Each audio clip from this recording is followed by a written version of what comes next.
Oh, I'm live. I've been live for an entire minute. Because thanks for the technical difficulties. Hello, everybody. Welcome to the episode of Spideydude Experience. Having to do some last minute stuff. I was in the middle of trying to do things. So we've got some live comments already. Justin Shields, Andrew Halley, we got 5 people watching us live. We got Walter Bonham. Hello, Walter. Oh, he was all by himself.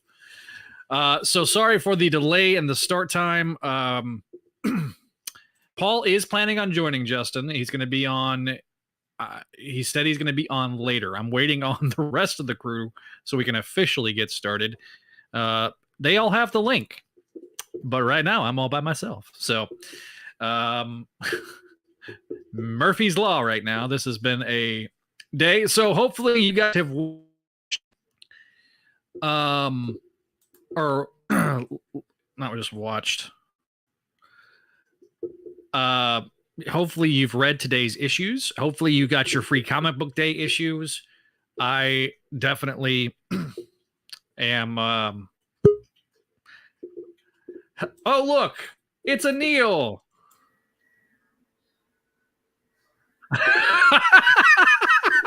The look on your face, bro. I thought I was free. Hi, Neil. I thought I was free from this goddamn show. Here I am back again. But this is the show that you idiot tonight. So we are simulcasting for those that don't know. We are signed on the Comic Binge YouTube channel, but we are not officially there. I was trying to get the damn overlay up because behind the scenes talk. I was trying to get my assignment done because it's due at 11 o'clock tonight, and I knew I was going to be recording tonight, so I was trying to get my assignment done so that way I don't lose 20 points. Because I now started, and I'd rather not, yeah. Right. You want to torture me, Zach? Read Zeb Wells. At least, okay. Yeah. Listen, okay. I'm gonna be honest. I didn't read ASM today. All I got was everyone's sending me Twitter screenshots asking me what I think of the issue. Here's my thought. Here's my thoughts on the issue. I don't care. That's why he's no longer officially on the show. I'm just here to fill out the dead air. It's like, why do you connect my stupid iPods twice? Now it's like I'm hearing you through the speaker, but I fixed it. Okay, cool. Sound is where it's supposed to be now. Now I don't know where Adam is. Paul will be on. He'll be on eventually. He's eventually is a very vague state. So peel back the curtain more. Around this time of night is when he puts his daughter to bed. That's why he's usually late. He's got to do his dadly duties. Mando is not an excuse tonight. He probably has a good reason. Although Mando was my excuse too. Okay. Yeah. Well, Mando's over. It's done. So Mando is never over. Mando is forever. Reject Mando. Like Star Wars. Reject Mando. Embrace talking about Amazing Spider-Man. Okay. Neil, well, I've come around to that suit in the first movie a lot. The video game, PS3 game helped me a lot. And now I don't loathe it like I used to, even though it still looks like a basketball. Wait, which one? Like how many basketballs the died? First Amazing suit? Yeah. Now, Amazing Spider-Man 2 is still the perfect suit. ASM 2 was peak costume design, except for everything around Spider-Man. Spider-Man was the only good costume in that movie. No, Gwen's death costume was good. Yeah, Gwen's death costume was actually excellent. Well, that's not a costume. That's just an outfit. Sure it is. Tell Marvel that. Oh yeah, they've milked that for as much cash as they can. I kind of picture Gwen like Briscoe County Jr. Zach, they shipped the figure wrong. It's supposed to have its neck turned 45 degrees. Oh, that's harsh, bro. Death is a costume. Yes, death is a costume and also an illusion. Yep. You ever see that old show, The Adventures of Briscoe County Jr.? That's how I first learned about Bruce Campbell. And he's kind of like, he's a bounty hunter. He's not Leica. He is a bounty hunter. And he basically wears the same kind of outfit like Indiana Jones does. And he goes to his costume in one of the final episodes, or he goes to his closet in one of the final episodes. And his whole closet is like 10 denim shirts, like 10 beige jackets, and 10 beige pants. It's like, that's kind of how I picture Gwen's closet is like. It's just, black tops, purple skirts, and green jackets. All in the why not? Nice row.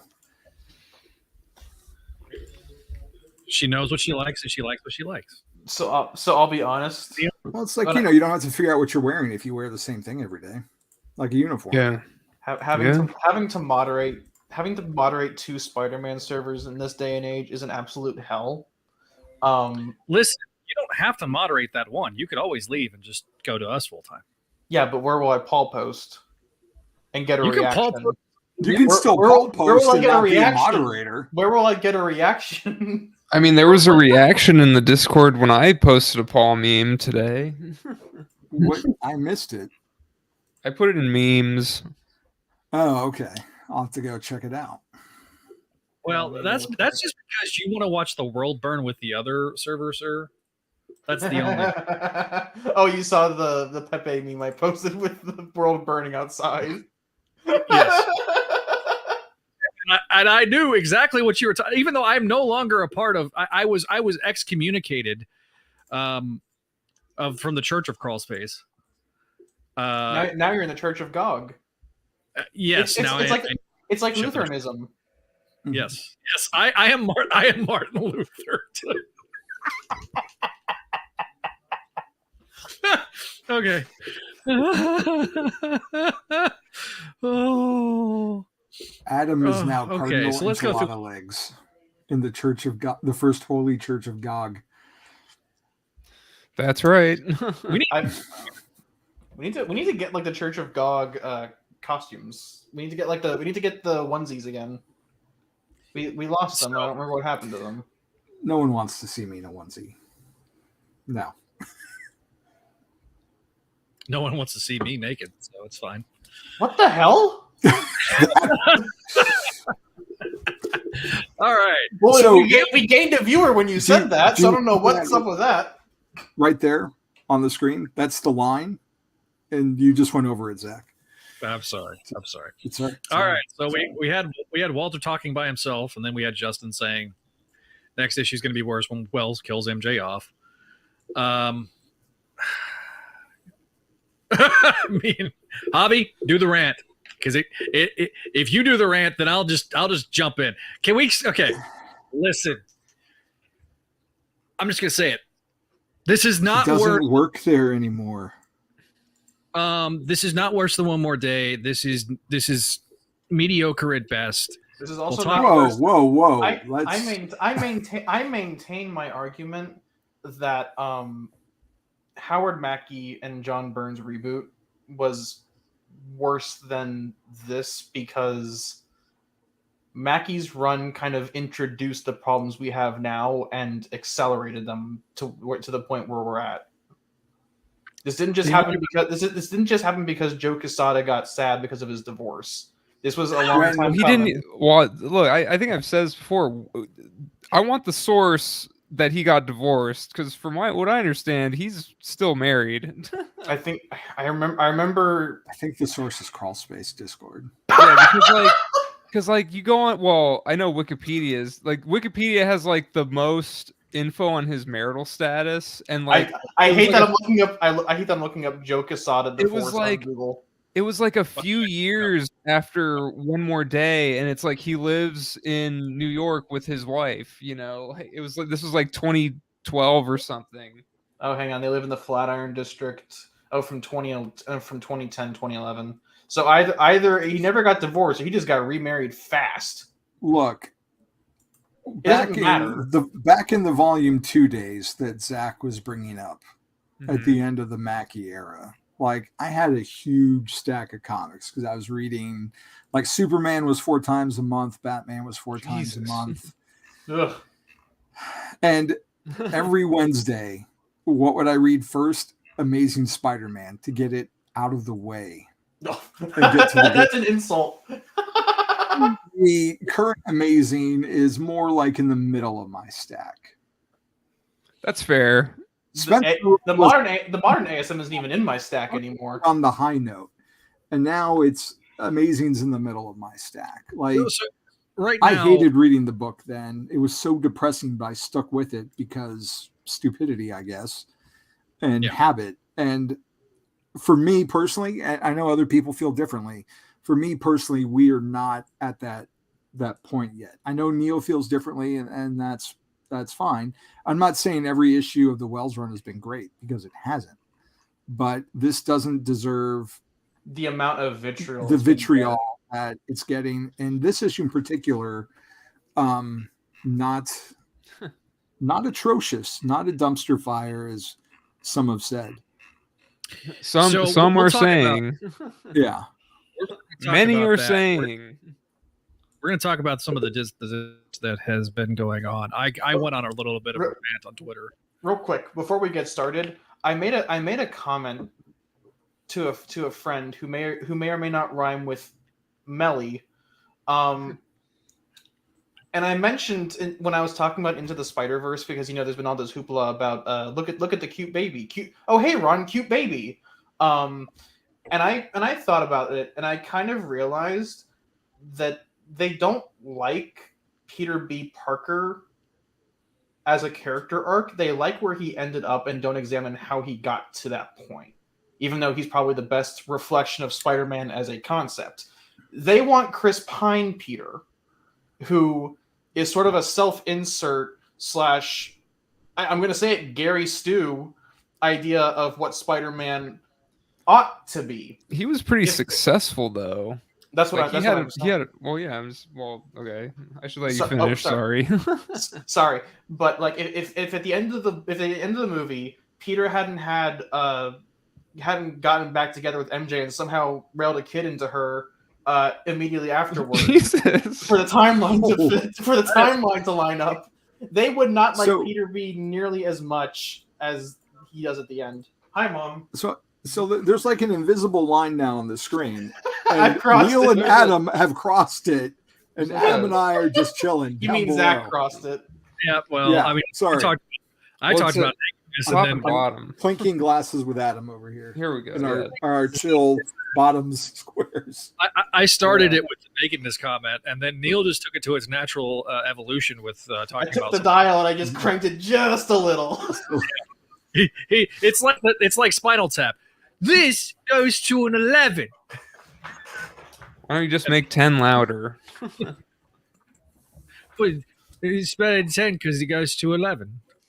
But my point is more that, like, if Peter hadn't gotten back together with MJ at the end of the movie, they wouldn't have liked Peter B nearly as much as they do at the end. And part of that is because getting back together with MJ is sort of the natural end of Peter's arc.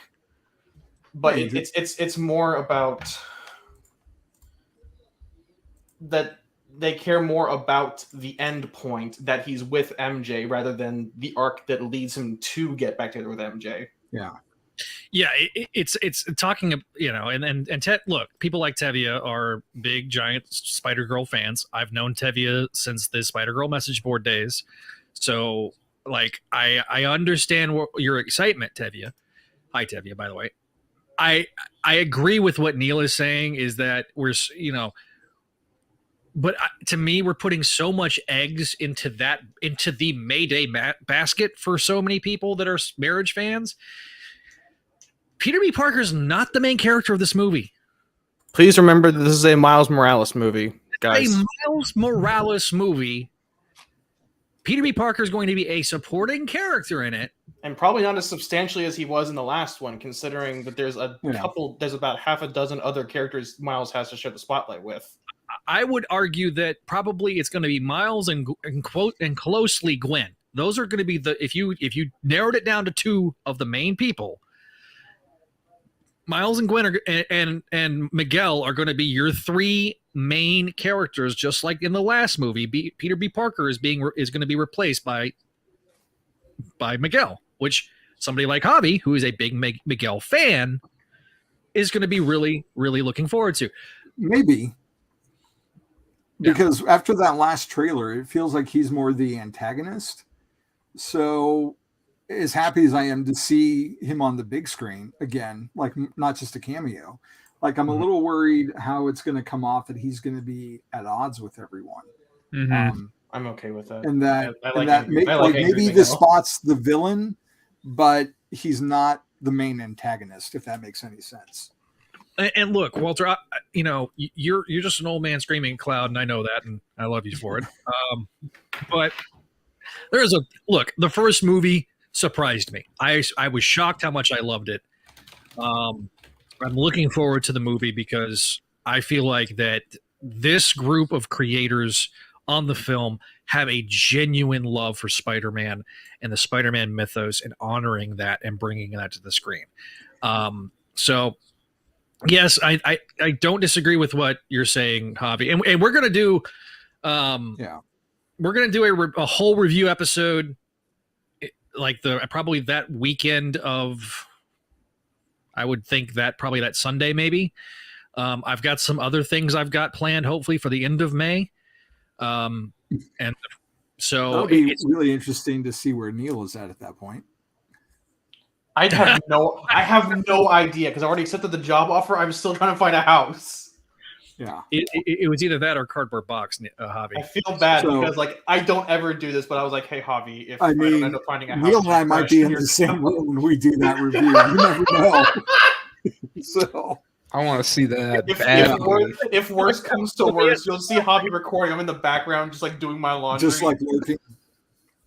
But to go to the chat's point, like for me personally, Peter B. Parker is like the Spider-Man that I want to read about in Amazing. Yeah. Because for me, from my entry point, like that character grew. Like he started in high school, went to college, got married. Like that, there's a natural progression and evolution that we didn't really see in a lot of characters. And at some point he started to stagnate. So I much rather that the 616 Peter Parker got divorced, not devil dealed, and had to deal with being single and a divorcee, and then find his way back to MJ than what we currently have. Agreed. But having said that, Bye, Ryan. I've been enjoying 2/3 of this Wells run to some degree. All right, more than I have brand new day stuff. Yeah, we'll get into that in just a second. Yeah. Let's get officially started because we're 20 minutes into the stream after my That's 3 not minute. bad. I mean, we don't have any Marvel Legends to talk about, so we had to fill the space somehow. We've moved that over to the YouTube Shorts. Hey, those have been very, very. No, I'm not saying that's a bad thing. I'm just saying that we don't talk about Legends on here much anymore because we've got the shorts for that. Well, I mean, we'll talk about news whenever there's new Spidey Legends, but I'm not going to sit there and talk about the Drax the Destroyer and Moondragon. That was an episode. Dude, my you just did had the Into the Spider-Verse miles for like $75 today. Oh! What? Yeah. Not the cross, the Into Legends. I'm like, that's almost what Brooke paid for my Mafex from Into the Spider-Verse. And I think Gwen was like 50 or 60, the one that comes with Spider-Ham. Who pays $60 for a piece of plastic? They've been there for at least 2 or 3 weeks. So, well, they're not okay. First of all, that is highway robbery. I mean, that's comic shops. I get needing to make a profit. Okay. I am probably the most pro-business person on this stream right now. However, you got that overstock. You need to get rid of it. And charging $75 for a figure, a $25 piece of plastic that has no real significant intrinsic value. Right. If it was a chase, I could understand a markup.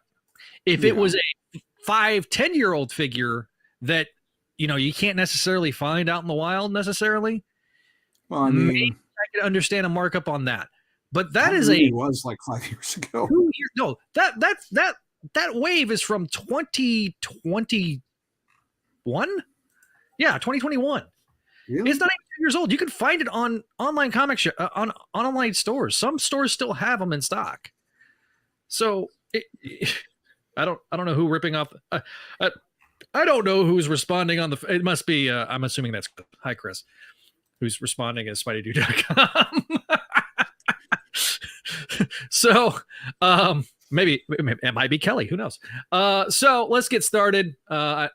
And let's officially get the ball rolling here. I'll listen to someone else's synopsis. Oh, are we? Oh, are we not doing Gamer Man? No one got it, so no. Yeah, but it's on Marvel Unlimited. Yeah. Is it? Yeah, they're all. I read it. I read it today. It's on Marvel Unlimited. The synopsis for Gamer Man, I will, and just do a quick synopsis. I will read it as you go. I didn't realize that Unlimited finally put them all up. Listen, that to me that's a win for the fans, for those that are using Marvel Unlimited, because them starting to do these releases are really, really nice. If I could use Unlimited on the desktop, I would pull up the pages from the. Oh no, Walter! It's not a $75 figure. It's a $25 figure that's marked up by the distributor to make even on overstock. Yes, it's to sit there and they probably bought the collection off somebody, and they're trying to make their money back.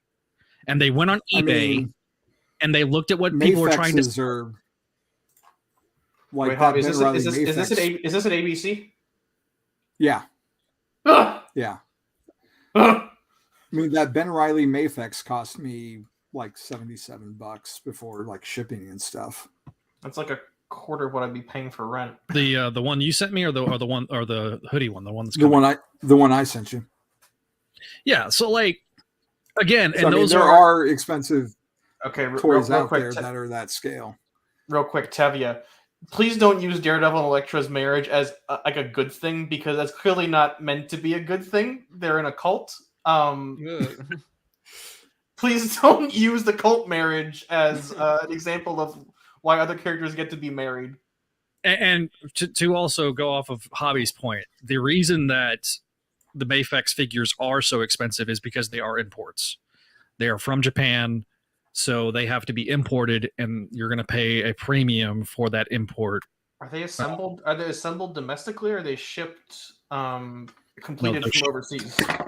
Completed overseas. Okay, because I know some companies like buy the components overseas and then import them and assemble them domestically, but so and the reason for that is because that Hasbro has the exclusive domestic rights to the 1/12 scale figures, which is 6-inch figures.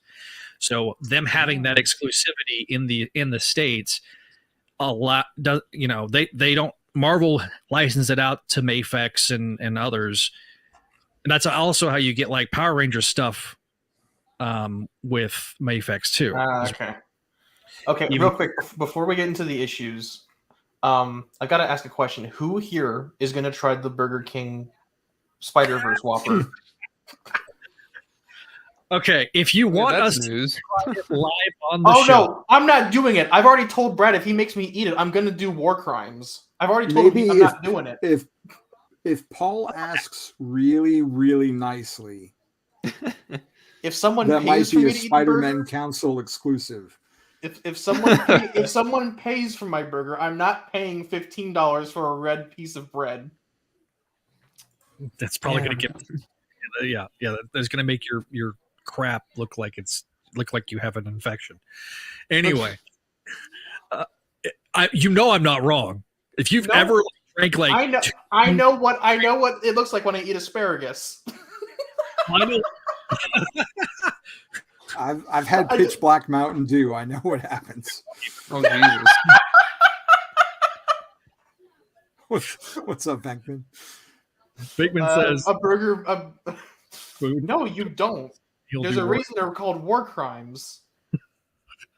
Will have something to say to you. A burger made from spiders. I will eat the spiders. I will live in the pod, and I will be happy. Oh, okay, World Economic Forum. Okay. I only live once. What it just posted. Oh, thanks, Javi. Zach. No, I got on the showrunner. All right, real quick, I'm going to do my laundry. I'll be right back. Okay. All right, so Gamer Man. We call the Gamer Man. I wore the shirt because I thought, like, well, it's gamer appropriate. I got the figure ready to go. Is that the Diamond Select? Ooh, that one's so the Diamond good. Select one. Yeah, it's way better than the Legends one. Yes, because that Legends one shat the bed. Yeah, it's awful. The mask is horrible. The colors are off. Then they do the re-release. They have a chance for redemption, right? And they still F it up. All they had to do was give you full sets of hands. Even though I didn't like the baby blue color of the blue parts, I was like, that's acceptable. It makes it stand out on the shelf and look different than the previous one. I'm okay with it. And then they sit there and they give you like a complete set of gripper hands. The F do I need with gripper hands? I need 2 sets of punchers, I need 2 sets of thwips, and I need especially when you have the designer of Marvel Legends on live stream saying, this is the proper way. How the do you fuck that up? All right, we're 30 minutes in. Let's get started. God almighty. All right, so we're going to cover 3 issues, and we'll edit the thumbnail to reflect this later, since I didn't realize that they had put the free comic book day stuff on Marvel Unlimited. So shows you how much I was paying attention. All right, so without further ado, let's get rolling. Hello, everybody, and welcome to the latest episode of the Spideydude Experience. If you're listening to the audio edition, you missed out because we had a long, lengthy conversation that I may end up putting and clipping at the end of this episode for our audio listeners. But if you're watching us live on YouTube, check out our other great shows here on the channel, such as Make Mine Mayday, the show all about Spider-Girl and her world. The latest episode covering the Spectacular Spider-Girl mini-series. We'll be covering Spider-Girl at the end very soon. We got our Vault series of Clone Saga Chronicles and Spectacular Radio. Spec Radio covers the Spectacular Spider-Man animated series from 2008 and 2009 on Kids WB and Disney XD, respectively, for 2 seasons. Clone Saga Chronicles covers all of the Clone Saga and the Clone Saga related characters. Amazing Spider-Man Classics. Season 1 was 3 guys talking about Spidey from the beginning, but Season 2 is a father and son duo of Jack and Javi Trujillo talking about it from the perspective of a young son and a dad that's read the comics all his life. The Sal Buscema Era podcast picks up from Sal Buscema's seminal run on Spectacular Spider-Man, starting from the Return of the Sin Eater all the way until right before the Clone Saga. And then we have voices from the Eyrie Gargoyles Podcast, the show all about the Gargoyles animated series, where the video version is available live on our Patreon page at patreon.com/SpideyDude. Speaking of Patreon, check out the Patreon first show, Books of X, with Neil Logan, writer, as the host. And before we get started, we always got to thank our patrons over there.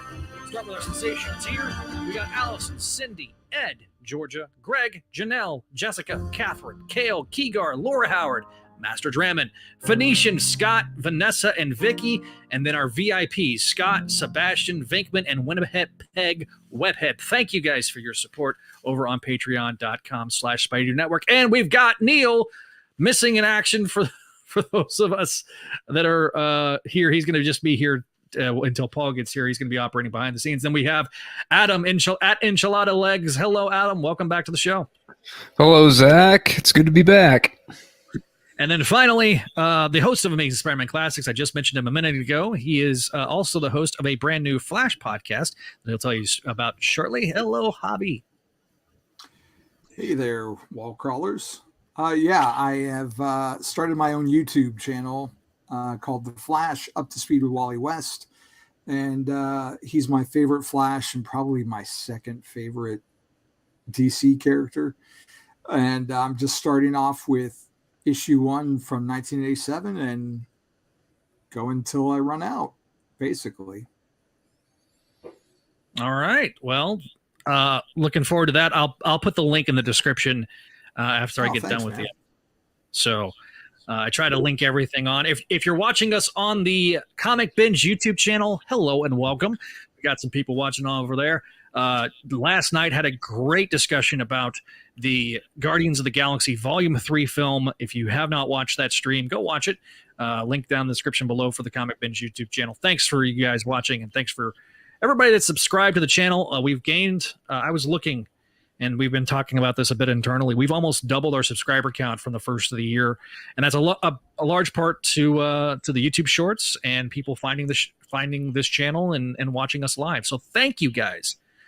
Thank you guys for your support here on Spideydude Radio Network. All right, so we're going to be talking tonight about 3 issues. I didn't know there was a 3rd issue that I could find because the. Let me edit the thumbnail real quick while we're talking.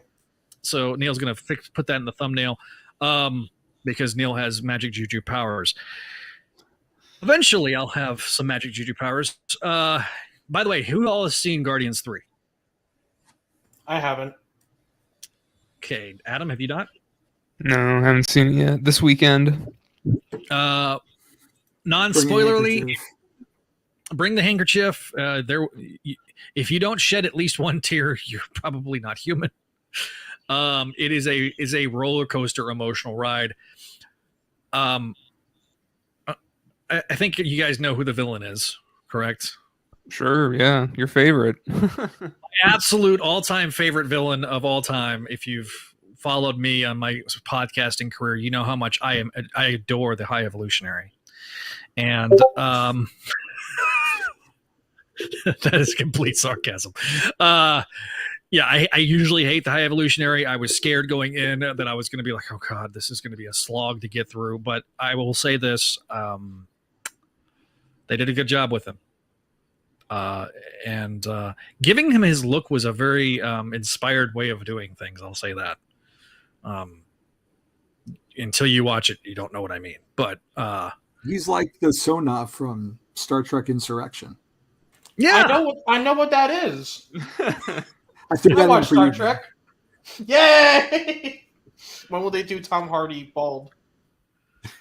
Oh boy. I mean, that's Venom 4 when he gets cancer from the symbiote.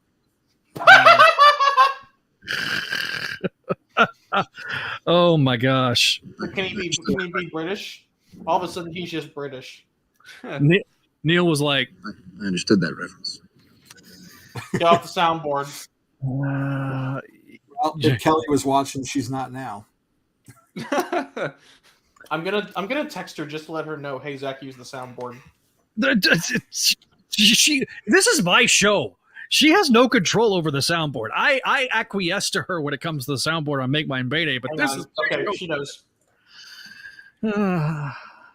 Like, all right. So, all right. Do we want to do free comic book day books? Oh, let's bye, get them Kelly. out of the way. Damn. What did she say? That hurt me.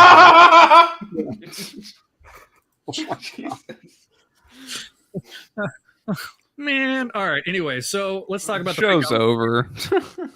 It's Jover. Hobby, do you want to? I was trying to surprise you. Yeah, will you get will you get a recap while I go sulk over the corner? Which one? Let's do Gamer Man first. All right, Gamer Man does whatever a PS5 can. So it's called Spider-Man 2, and but it takes place in between the Miles game and this fall's Spider-Man 2. Christos Gage did the script, like he does most things. And he also worked on the game as well. And Iguara did the art. And of course, Rochelle Rosenberg did the coloring, and Neil will comment on that later, I'm sure. But we start off with the podcast, and Triple J is interviewing Mary Jane, talking about her book, Perilous: A Journey into War, Torn Syncaria, is out now, which apparently is bombing. So the book that she left to go write during the Miles game, she's already done writing it, and it's not doing well. During this interview, her and Jonah are getting a little feisty with each other until the gamer Tarantula shows up, crashing through the window, fighting both Spider-Men, which was a cool little bit of continuity that I appreciated, because as the notes say, he showed up in Spider-Geddon 0, which had a Gamerman cover, and it was Ock. It was Superior Spidey that teamed up with Gamerman.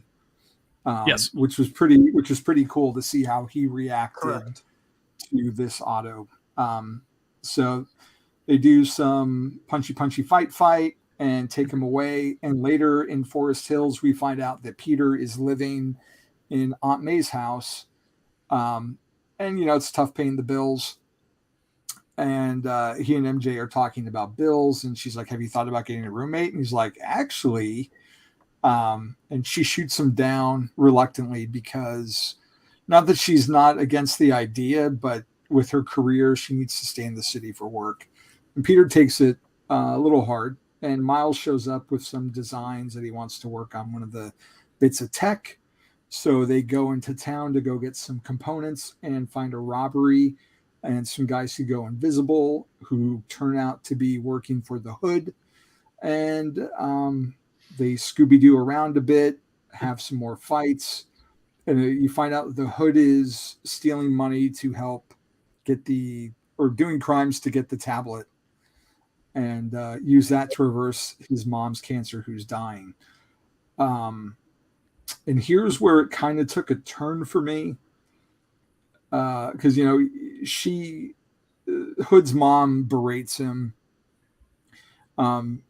emphasizing how she wanted him to let her go, that she's ready to go, and that all she wants is for him to be safe and happy. You started stealing to pay my hospital bills. It's time to stop. So Miles and Peter let him have his moment with his mom, because they're remembering May and Jefferson, and things resolve with Hood's mom dying and him going off to jail, and Jonah decides to buy the paperback to teach these young upstarts real journalism, and it was actually a really good story. It dove into the continuity of this universe really well and tied a lot of things together. Had some humorous moments, and Peter and Miles everyone's a little off their game, because Miles is worried about how he's going to go to college, what courses he's going to take. Peter's upset about MJ. MJ's worried that Peter's going to be overprotective of her. And tied all in with the Hood, who is in a very similar situation to Peter in Back in Black, which is where it stood out for me. Because was it a spec issue where she's like, "Just let me go," and she's ready to move on and see Ben, and like even God comes down and tells Peter it's all good, let her go, and we get to where we are now. So it was kind of interesting to see that play out in a different world, and to come to its natural conclusion. So I really enjoyed it. It's too bad I had to read it digitally and not in print. So my comic shop did not know about it, or my other comic shop didn't know about it, and they weren't unable to get any. And they said they asked around a lot of other stores, and they also were unable to obtain it. And maybe I should try GameStop, which I didn't. Honestly, this one was added so late, my understanding, that it was added after the cutoff time for Free Comic Book Day. It was also like a secret too. They didn't say what it was. They were just like, "Oh, there's this thing, this other one, guys, like, which that's not helping promote the stores. Exactly. Yeah.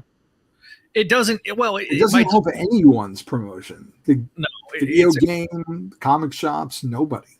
Yeah. This is a failure in marketing 101. So, I read it as Bobby was talking about it, but if you have not picked it up, go pick it up on Marvel Unlimited. If you've not gotten Marvel Unlimited, it's $9.99 a month, or if you do the annual subscription, it's $60 a year. This one might actually even be free. I mean, because it's free comic book day, and they're transitioning, right? Because there used to be the Marvel app that was tied with Comixology, and it's going away. Yeah, it is going away. Let's see, it's not like the June something. I think the 2nd of June. June 2nd. Yeah. So they want you to log into Marvel Unlimited, where all your purchases will be able to be read through the Marvel U app. Consolidation isn't a bad thing. Can I not read them through Comixology anymore? Or? Comixology sucks now, though. Well, yeah, I just use it for all my... I kind of have it. Right. Well, to me, the death knell was when they changed things. What was it, 2 years ago? By making trying to make Comixology into basically Comics Kindle, and those don't work. I understand the logic of them shutting down the Marvel app and making it all onto Marvel Unlimited, because frankly, why have to? And this also goes into when you're talking business here, you got two teams that are working on two separate projects. Mm-hmm. And you're doing layoffs. There's 7,000 people that are getting laid off, and they're looking at redundancies. And the Marvel app and Marvel Unlimited, the Marvel app's redundant. You don't need it. Yeah. So DC got rid of theirs like a year or two ago when they went to Unlimited. So consolidating everything down into one app where you can sit there and say, I can go to find my Marvel stuff. I go to Marvel Unlimited. Okay. You get that app, and then hopefully that drives people to buy the subscription. Okay. So for one, good on them for consolidating everything. Now, can we get a good app? Yeah, exactly. Yeah. There is some issues with the app. I will say this. What I have done for me is I add when I'm looking up like Amazing Spider-Man, I went through and I added each individual volume, because otherwise it was a nightmare. To me, the volumes need to be consolidated. You need to be able to click on one Amazing Spider-Man, one Fantastic Four, and then if you want to give me a sub menu to divide it off via volumes numbers, fine, but make it to where it's user friendly. Right now, the navigation is shit. Yeah. If you have the old Marvel app, and you go to the Marvel Unlimited, you can still read the free comic book day stuff without having to do the subscription. Okay, cool.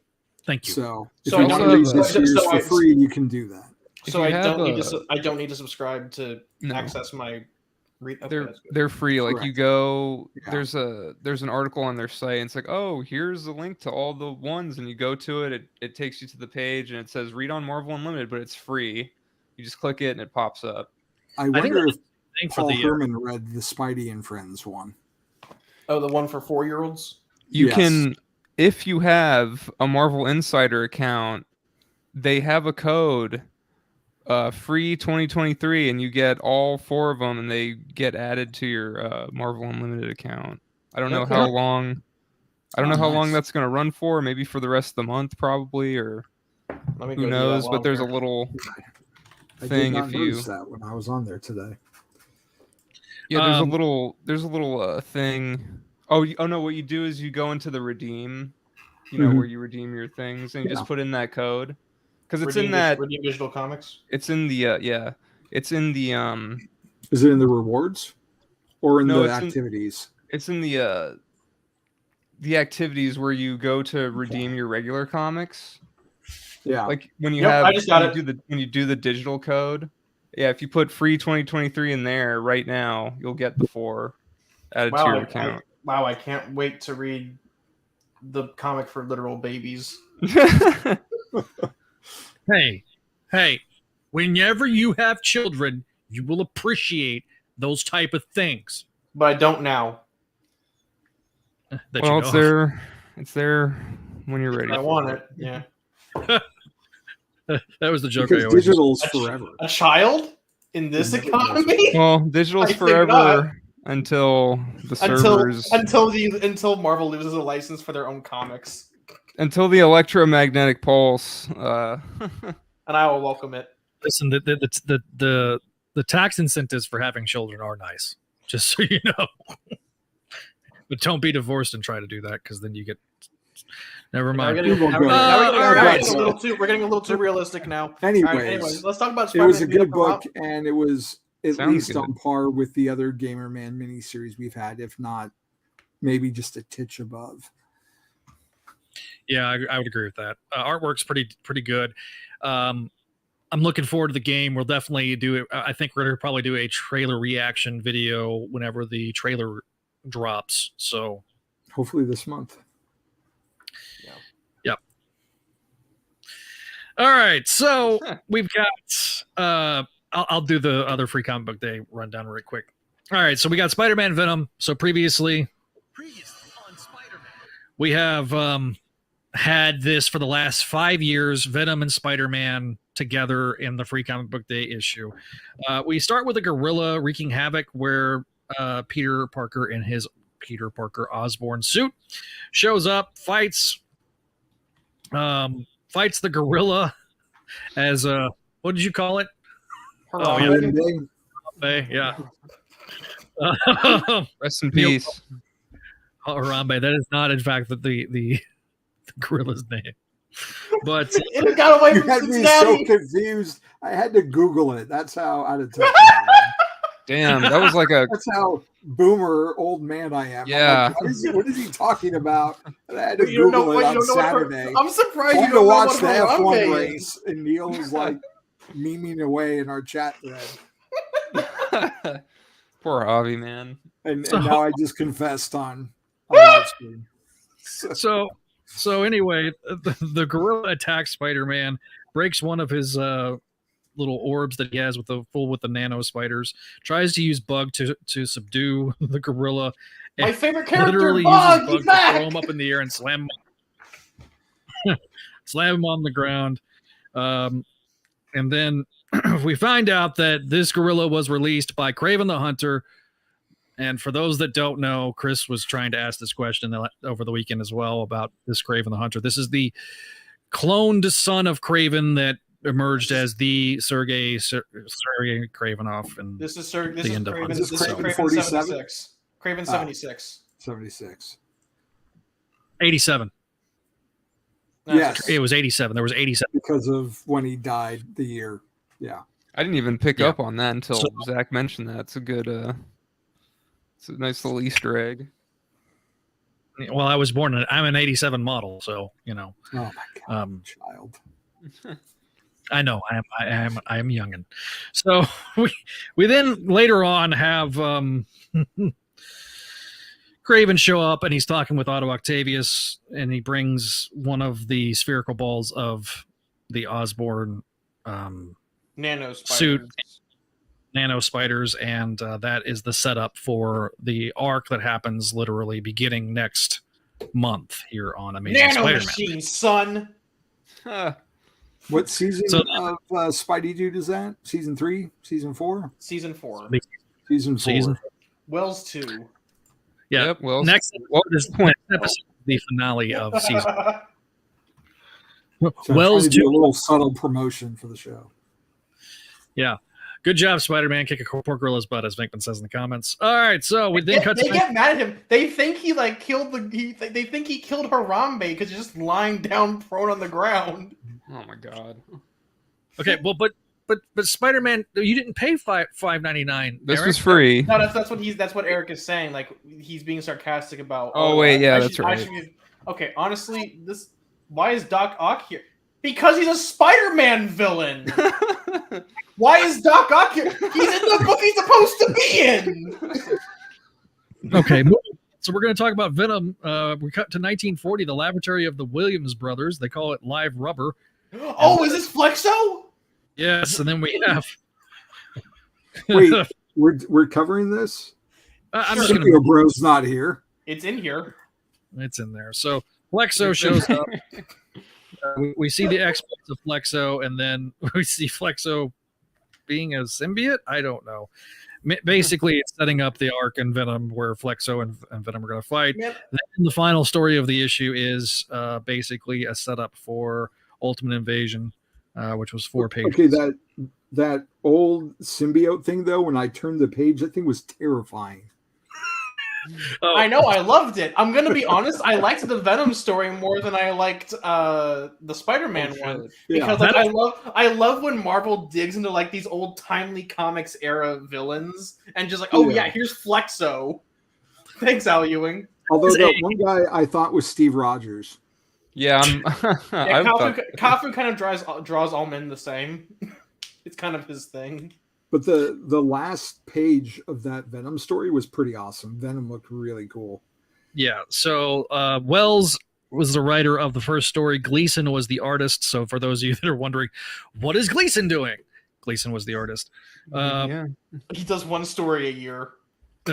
Ewing and Kafu are the artists for the second story. And I think, let me look at the credits for the third story.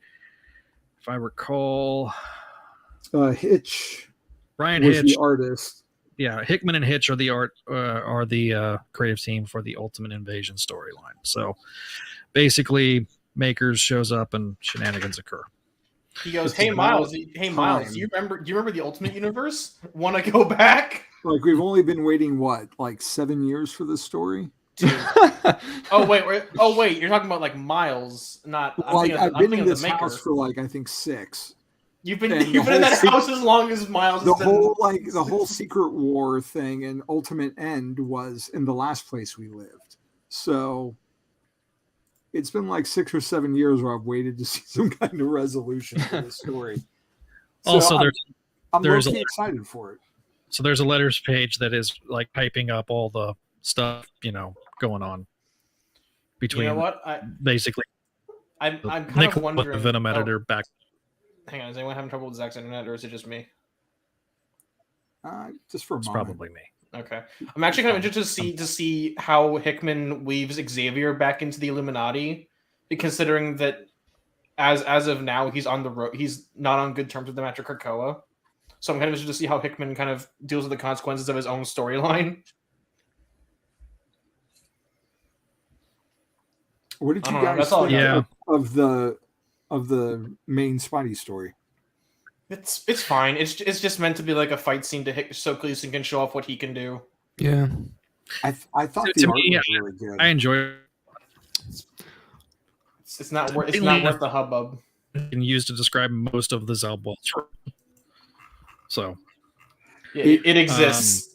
I enjoyed it for what it was. It felt a little brand new day to me. Like, I don't know.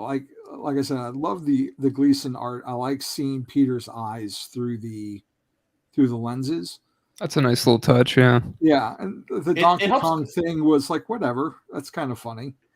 But I just didn't get Spidey having to use like every gadget in his suit to fight a regular gorilla. Listen, Norman Osborn paid good money for the Predator drone. Let him use it. Well, considering there's like I don't know if he fights them, but I remember there's like a Ditko issue where like some animals escape from the zoo, I think, when he's fighting Doc Ock. So like I was trying to find that before the show, and I was looking through the Craven ones, and it's not a Craven story. It might happen the circus people. Yeah. The Circus of Crime, maybe. I should look at that one. I don't know if he fights the animals though. I know that they run amok and the police are like trying to stop them. But anyway, I just remember that. Do we want to get? I don't know if we want to. Do we want to give letter grades to this book? I mean, it's like 10 pages. I basically just skimmed it right now, so the most I can say is the art is good. Art A, story C. It's a B. All right, let's just yeah, more or less average it out. All right, so someone gets to explain this issue to me. Okay, so I'm gonna do the rundown for issue 25. There is 2 stories. There's the main story, then there's a backup story. We'll do the main story first, and then we'll do the backup story separate. So why don't we just get the backup story done first and get it out of the way, because it's inconsequential and No, I agree. doesn't Let's tie just me do that anything, one. because the bulk of what everyone wants to see is True. yeah, that's the true. Mary Jane. I can get my thoughts of the backup out of the way, because I noticed something interesting that I guess I'm not alone, because a lot of other people seem to agree with yeah. Well, now I'm curious. I'm going to watch just to hear what Adam says. All right, so we'll start with the backup story then. So it's called Welcome to Omaha, Spider-Man. And if you've never been to Omaha, Nebraska, I got stories. Is there anything out there? Jack diddly shit. Oh, Not in this story. I was just joking. Yeah. I didn't think you'd actually respond that way. actually, it's not it's a good sized city. Don't let me not get it twisted. It's a good sized little city. It's one of the bigger cities in Nebraska. There's only about 3 in the whole state. So it's also very, very close to Iowa. And if you're not careful, if you make a wrong turn at the airport, you will end up in Iowa, as I did when I was working in Nebraska. F. I go over the bridge and I'm like, oh, this is different. And then I'm like, it says welcome to Iowa. And I'm like, I am in the wrong spot. So then I can say I stepped foot in, or I drove into Iowa and then turned subsequently back around. So we opened the issue with Peter and Black Cat going to a wedding. Oh, they're that serious now. Yeah, so I'm not gonna lie, I thought that was Aunt May at first. with the way she has the messy bun. until she said spider, I was like, oh, he's with Aunt May, okay. Oh man, their relationship has gone some weird places. I mean, Somebody's- it's read pretty like, I don't know. They've drawn Aunt May Young looking- before. Yeah, so I mean, they both look pretty haggard throughout this whole story. They're just like me, for real, for real. Rainbow Rowell.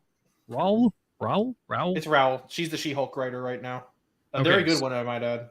She's the writer. The artist is Alvaro Lopez. Color artist is Andrew Crossley, and Joe Caramanga I have nothing to say about the colors. is the letterer. So they're in the Omaha airport. We kind of talk about how Peter secretly likes weddings, and that It's not a dig. no, it's not. Big. no. It's not a dig. So apparently she's like, "Hey, Spider, you should probably get out of New York." And Peter's like, I get out of New York. I go to space sometimes," which I thought was kind of legitimately funny. So Peter's like, "I thought we were going to a city. Where's the city, bro? You went to the suburbs in Jersey. I don't. Yeah. Anyway, but He's hung out with Miss Marvel. so apparently Deadpool had a wedding video and that Peter cried in watching it. So she gives a kiss on the cheek, and then they go to the actual wedding ceremony. Peter's like, "Those weren't tears. The air was just extremely dry." Which, no, that's not how that's not how Nebraska is. So, Black Cat says she's gonna go powder her nose, and then somebody steals the gifts, and a thief runs off stealing a giant ass present, and Peter's like, "Well, I'm gonna go chase down this stupid present." So, as the app reader that I'm utilizing is not working. All right, so Flexo did something to you. Flexo did something to me. So Peter tries to swing and realize that it's not going to go well because there's not a whole lot of buildings to swing from. So It's a repeat. It's a repeat of Kane learning the hard way how to swing in Houston. I understood that reference, and so Well, at least he didn't use the soundboard. because that would have required me clicking a few different clicks because I have one page of certain stuff. Anyway, so Peter uses various vehicles to get to the SUV that has all the presents. Turns out this person stole a bunch of different gifts, and Peter eventually is trying to run back, realizes that he's in a cornfield in the middle of Omaha, and doesn't get back until after the wedding was done and over with.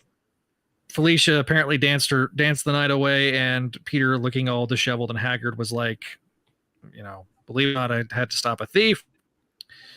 And apparently Peter's like, hey, you want to go do some stargazing since it's the end of the wedding and there's no more songs left, and they, I guess, go dance under the stars, and that's the end of the story. The end. Okay. What do you guys think of this story?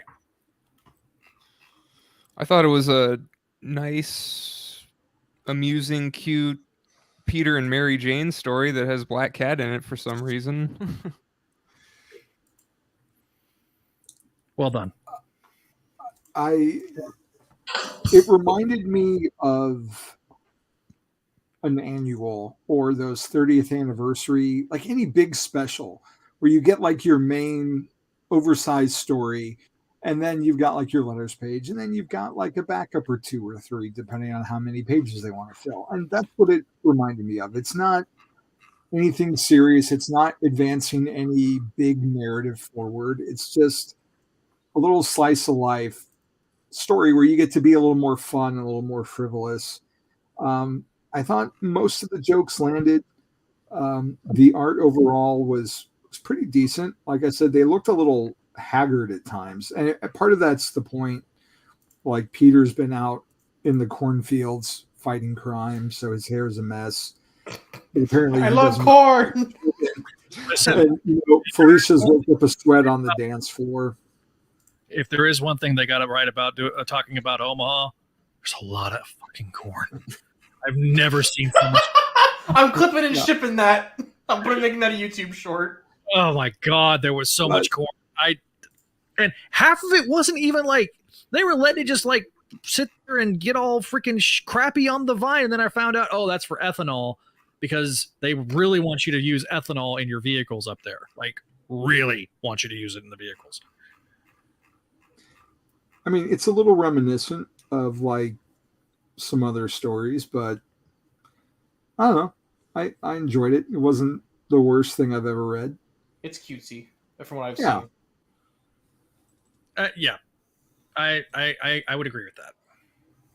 I think Adam has a very valid observation, though.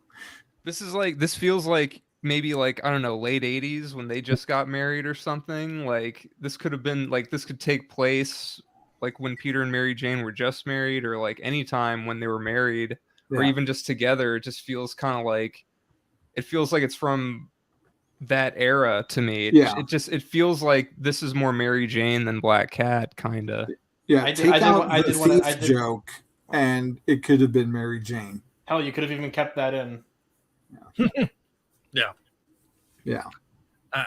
You could have adapted the joke to where it's talking about Felicia anyway, like with even she's not there. So, this is a very inoffensive story. It's not great. It's not like, oh my God, this is a great backup, because there's some times where a backup is better than the main story. In this case, you could probably argue it is better than the main story, but it's not one that just like blows my socks off. It's not J.M. DeMatteis, telling the story of Aunt May coming to grips with her fear of Spider-Man. Right, yeah. Yeah, I would agree with that. Definitely. From what I can tell, it doesn't need to be that. It just needs to be like, here's 25th issue, have a backup, I guess. Yes. Yeah. So, like, I guess we can get into the main bulk of the story, because, like, oh boy, here we go. All right, so, alcohol, oh man. all right, so I'm going to give you a brief. I'm going to use their recap description page to give you a recap of what's been going on, because, like, previously on Spider-Man. I already did it. No, Christopher Daniel Barnes is better than you. This is literally just the good. This is literally just the good place where it's like, no, you're not getting it. My thing is different, so shut up. Neil, you're no Greg Brady. All right. So a mad mathematician named Benjamin Rabin trapped Peter and Mary Jane in an alternate dimension. When MJ chose to save Peter rather than herself, Peter knew time was of the essence to save her. Unable to take the time to explain himself, Spider-Man was forced to work with the one person who would help him. No questions asked. Norman Osborn? With no time to build their technology from the ground up, Spider-Man chose to steal important and dangerous parts from the likes of Fantastic Four and Moon Girl. I didn't remember the Moon Girl bit. I thought it was Iron Girl. They did mention that he stole hardware from Moon Girl in the last issue. I must have completely glossed over that. All right, so it's for a brief moment, blinking, the end seemed to justify the means. When Peter arrived, for a brief moment, the end seemed to justify the means when Peter arrived just in the nick of time to save Mary Jane. But Peter learned that time moved much more rapidly in this dimension, and in the untold years Peter was gone, Mary Jane had made a family with the mysterious Paul. This is her story. Zeb Wells, writer Kari Andrews, and John Romita Jr. are the pencilers. Kari Andrews decided to ink his own shit. Meanwhile, Scott Hanna is the inker for John Romita Jr. Jesus Christ. Arcio Menz is the colorist, and Joe Caramanga is the letterer because he's only lettered for the last 15 years. Or Magna. That's a thankless job in comics. Did I say it wrong? I think the G comes before the N. Caramagna. Caramagna maybe because Italian. Hey, Caramagna, pizza ball. Hey, we're not the Italian Spider-Man Coalition. Yeah, that's another show. Oh, Jesus. Wait, have you not seen that? Oh wait, am I thinking? No, I'm thinking of Turkish Spider-Man.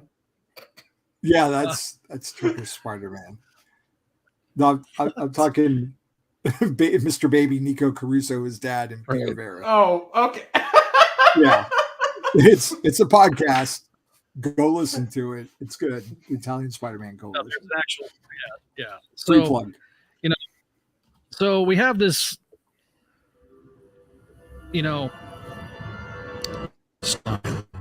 that goes off.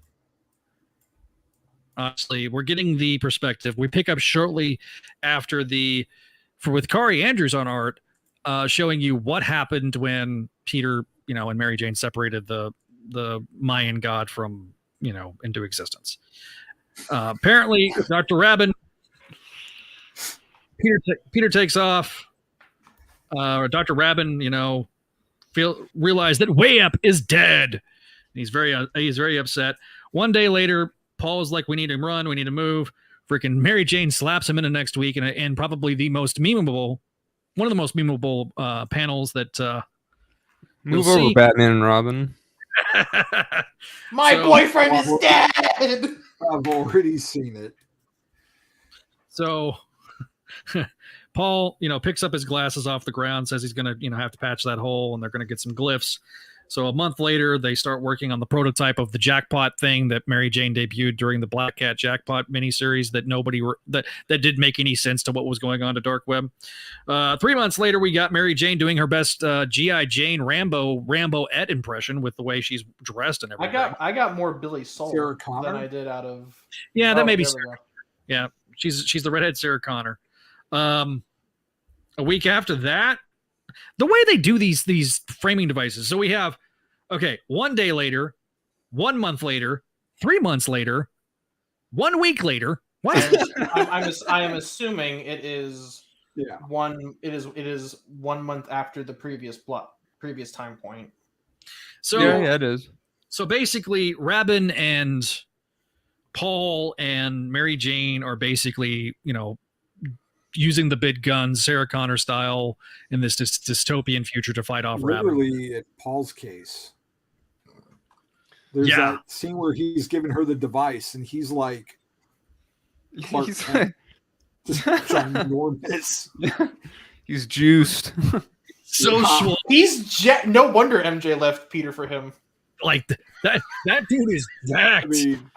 I mean, I said it on Twitter. Peter's natty. This is on roids. So apparently there was like a juiced up, man. Look at that. There's a dragon situation. Then 3 months. So after we go 3 months. It's a Quetzalcoatl. It's my boy Quetzalcoatl. Okay, 1 week later, and then 3 months later, they discover these kids randomly. So they're not Paul and Mary Jane's biological children. Congratulations, everyone. That's random. Congratulations, guys. MJ's chaste and pure still. These kids are going to be a effing plot point. So basically, it's a trap. I mean, They should have named them. They should have named them Plot and Device. They are, yeah. So a week after that, we see the young boy, he's got night terrors and Mary Jane. It reminds me of an episode of Star Trek. So the little girl helps calm her down. Turns out that Paul is designing a new lab, and Paul's like, we don't need to have this dead weight of these damn children while we're trying to be on the run from a crazy psychopath. And Mary Like baseball. Meanwhile, Mary Jane's like, you fucking monster. No, we can't just abandon these poor, sweet, little innocent children. And Paul's like, well, no, I guess not. There's going to be so much fodder for the Paul Twitter account from this one issue. To be fair, he does a good job backpedaling. He goes, "Oh, I didn't actually mean it. It was just a joke, just a prank, bro." He basically is like, just kidding. So we a month after that, we kind of get the little boy finally letting Mary Jane hug him, and then 3 months after that, we have Clark Kent Paul. With his damn stupid ass freaking man bun, which don't get me started on man buns. I freaking hate them. Okay. Anyways, we have Mary Jane, who suddenly looks like she needs to eat a sandwich with this damn Dude, processor. they were eating baby food a month ago. Well, They've already got all the protein they can get. This is hell York. So apparently, canned vegetables, and then she finds baby food. Like, she's not eating steaks every night. So days, months, winters, summers go by. There's no Miles Burger King. No. There's no Spider-Verse burger in sight. So Mary Jane, Paul, and the kids are starting to kind of develop and go into a family. We then get Rabin showing up, looking very on fire for some reason. Mary Jane then gets to test out the jackpot thing because the whole jackpot element to the device is discussed during the whole development of it. It immediately heals. So then, Rabin's about to stab things. Then we get a sudden and abrupt artist change. Yay! Well, it's just reusing art from the last issue. So, we're getting the art from the last issue where Peter shows up and Paul gets to stab Rabin in the chest while Paul looks like he's mortally wounded, but he's really not. Peter tries to make out with Mary Jane, and Mary Jane's like, this is my family. We then get a page after this where they go to the hospital in the actual 616, and basically Mary Jane says, trying to explain things, and Peter's like, I never stopped trying. But then she says, I'm sorry, Peter. I'm not leaving him. Oof. So we then get Peter walking outside, and who we run to? It's the Fantastic Four. Hello. Dun, dun, dun. So Peter's like, the reactor's fried. I, did this, and freaking Johnny starts, getting super angry.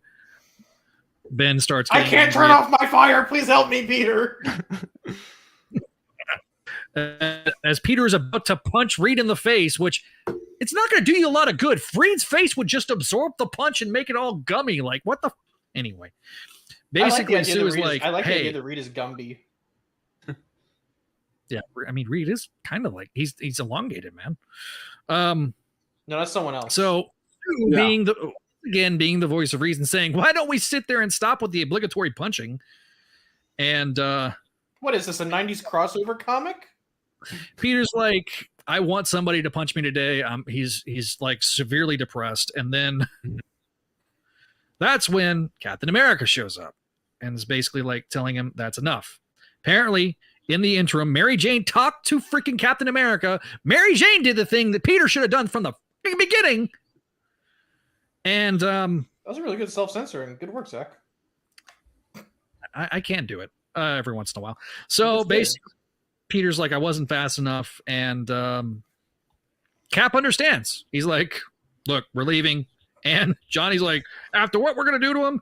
So Peter, Captain America's like, dude, however long it's going to take him to get himself back to where he was as a hero, we got to give him that space, which, you know what? Fair.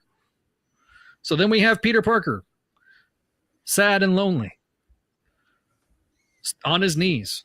We then have the last 2 pages of the issue where Robin is going, I'm going to quote it. To find a new way, what must be proved? There is a price, of course, the weight of which may crush you. There is screaming and violence. We get the flashback of Peter punching Paul in the face. No, it was the other way around. We need to talk about that. The rending of cloth and flesh, and then the silence of acceptance. Why is he the Green Goblin? I don't know. I have traveled the Black Road and returned with this wisdom. It was I who failed way up. It was the symbol of the ceremony's failure. To complete it, I had to die. And now the power of the Grey Way Up infuses me, begging to be a god once more. I have only him to claim it with sacrifice. The ceremony must be finished. Avenge me! Must die. To be continued. All right. That was pretty good. We got 25 comments. Holy crap. From the time to Kelly, dear God. Zach image froze for soundboard. It's a sign. Oh boy. Why did you have to bring up Jackpot? Paul's got some gains. Good call. Neil, plot and device. Question: how those kids survive this post? Well, we're going to find that probably out to next month or later on this month. Yeah, the kids are not only fake; they're probably gas clones, but kind of created by Rome. I hate Paul. He's a terrible character. There's nothing wrong with Paul. Zach's just mad because he doesn't have enough hair to pull off. Damn. Holy shit. Paul No Johnson used his own magic to whip.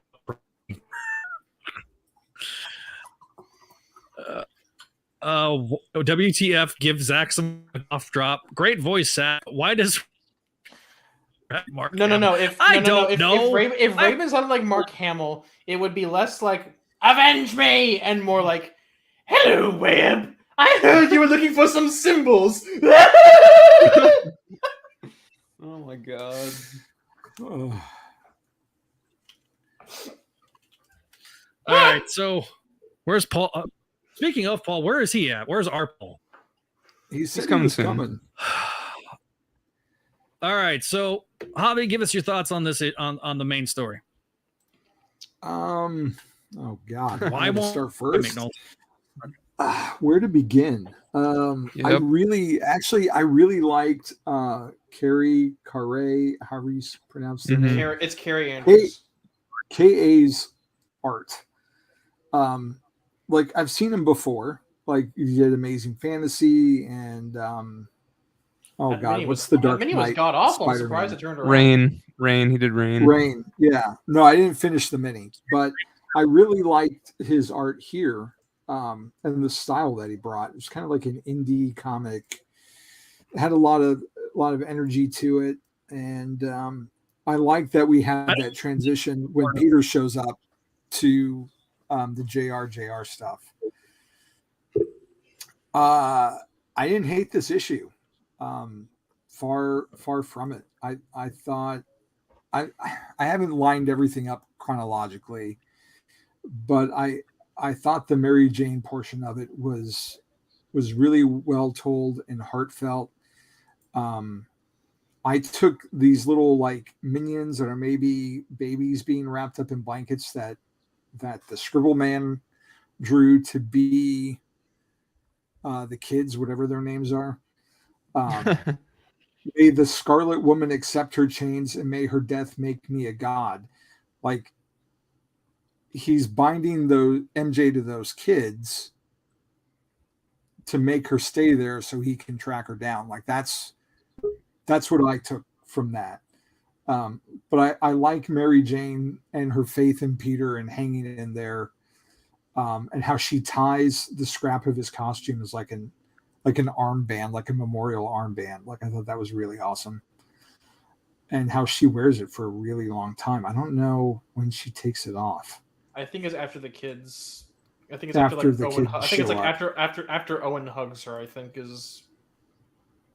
I mean, she's had 4 years of bonding with this family that she found, which Paul and I were discussing between ourselves. So, Paul, if you want to chime in, like, this is an interesting setup to get Mary Jane to want to have a family. And it's kind of like, I compared it to the end of Into the Spider-Verse, where Peter B is like, wait, do I want kids? Like, this is kind of Mary Jane's moment of that, like having these kids. So, I mean, who knows what's going to happen in 2 weeks with 26? If they die, if she dies, whatever. But I could see the possibility that this is going to maybe Mommy, I don't feel so good. I have a family. So, yeah, I get people being upset that she's found someone else, and we can go into what. But I mean, look at him. Look at how yoked he is. I mean, dude, the dude is like 90s Clark Kent with a beard, without a doubt. It's not the same Paul that we're used to. He has a man bun too. What the hell is that? You go to the oh my god, yeah, like, oh my god, not you two. They're trying to make Paul happen. Stop trying to make Paul happen. No, I want him to happen. He's perfect. No, man. I'm telling you, man. No man buns. Yeah. I did not like Peter fighting the FF. I have to disagree with Paul. The FF and Cap in last issue. Like, I don't feel that was. I don't feel like that was motivated. I get Peter fighting them for the right reasons, but I don't. Knowing them like he does, I feel like Peter would have talked first, because that would be quicker than trying to fight Captain freaking America. But I get where he's at in this issue, to where he's trying to fight the Fantastic Four to get this rage out, because he's fought so hard to save Mary Jane, and now he's lost her because he was too late. Like, I buy him fighting the FF in this issue. I didn't last time. Interesting. But I liked it. I don't know where I land on the letter grade scale yet, but I'm leaning towards the B range, to be honest. Hi guys, miss you all. Sorry, I was having a little adventure with my family. Sorry about that. No family, only Spider-Man. Humble brag. Well, no. It's just like we were out to dinner, and my daughter was being kind of crazy hellion at one point. So, but it was a great night. So that's a Subwell's book. Yeah. Did you read the free comic book day issue? See, it's been so crazy. For those who don't know, I'm about to move, and we bought a new house 30 minutes away from where we are now, and it's just, life is just crazy right now. And being on podcast, my wife even said, like, maybe you should take a break from podcast for a while. I was like, I mean, maybe. Yeah. I thought about it. I was like, nah. It's like, it's so easy to do this, just hang out with my homies. It's like, it's just, if it was work, yeah, I'd be like, I'm out. But this isn't work. This is just what I would do normally if we were being live or not. Let's be real. I mean, that's a fair point. It's Morbin time. Yeah. Yeah. Or Morgan, my wife, Morgan time, right? No. There you go. But anyway, no. But so it's been music, drums. So the thing is, like, I have not had a chance to read Free Comic Day yet, and I did get her the Spidey and His Amazing Friends comic that I know she's gonna be stoked about. I had to get that for her. That thing kind of sucks.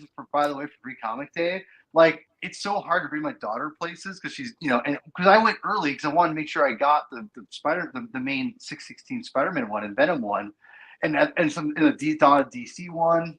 And when I went to the first place, which is basically going to be my new comic book store going forward in a few weeks, I went there and there were only 3. I'm like, only 3? Damn. I'm like, dude. And then I went to another place with my homie Chris Clow, my comic binge co-host, and the other place like, oh, you have 5. I'm like, what the hell? What is this? I'm like this is. I went to 2 places because I wanted to make sure I got my daughter's stuff too. It wasn't just for my own grubby hands to be like, oh, give me all these comics. It's like I actually have a kid, but it's just hard to like haul a 3-year-old around and then want to wait in line with a bunch of like dirty old guys who are like, key issues. Give me the comic for 4-year-olds. Give me the Spidey and His Amazing Friends comic. Yeah.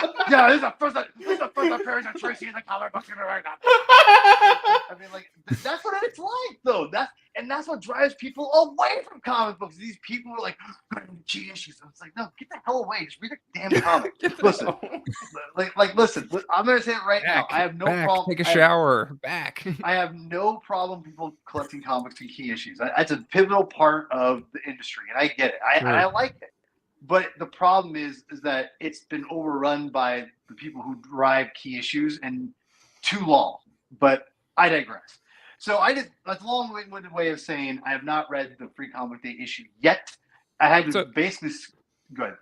It's an okay issue, and it's fine that you haven't read it yet. It's like it's just a little, you don't miss a whole lot. Yeah, I mean, like, that's kind of like. Yeah, that's kind of like how they all have been for the most part. Except for I would say the Big Time or the One More Day. Is it Big Time or not Big Time? What was it? Which one was it? Day Shift. In 2011 or 2010? The brand new. It's the brand new day. The first brand new day one or something. Yeah. I missed that one. I got the director's cut eventually, but yeah, that one with Dan Slott or Big Wheel or not Big Wheel. What's the hell his name? Overdrive. Hard Drive. Well, Hard Drive's a better name probably. But no, but I think they're pretty fun. They're pretty fine for the most part. I always enjoy them. They're not like crazy or anything. That's probably one of the more important ones I'd say, to be honest, because it really sets up that single Peter Parker a little bit. But yeah, so I did manage to squeeze in issue 25 today. I happen to have a little extra time on my lunch break. I usually like to exercise, but I got a little exercise in before, so I'm like, I guess I can squeeze issue 25 in before they hit the hit the Freudian slip.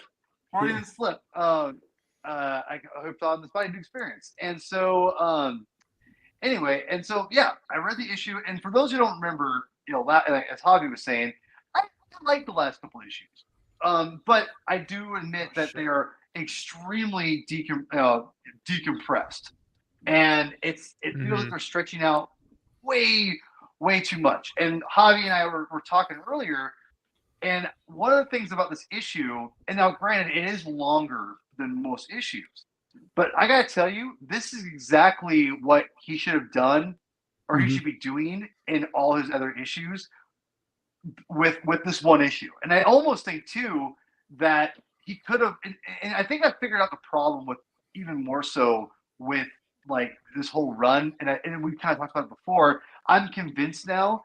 I actually like everything he's given us, to be quite honest. I think Zeb has a really interesting story he's telling.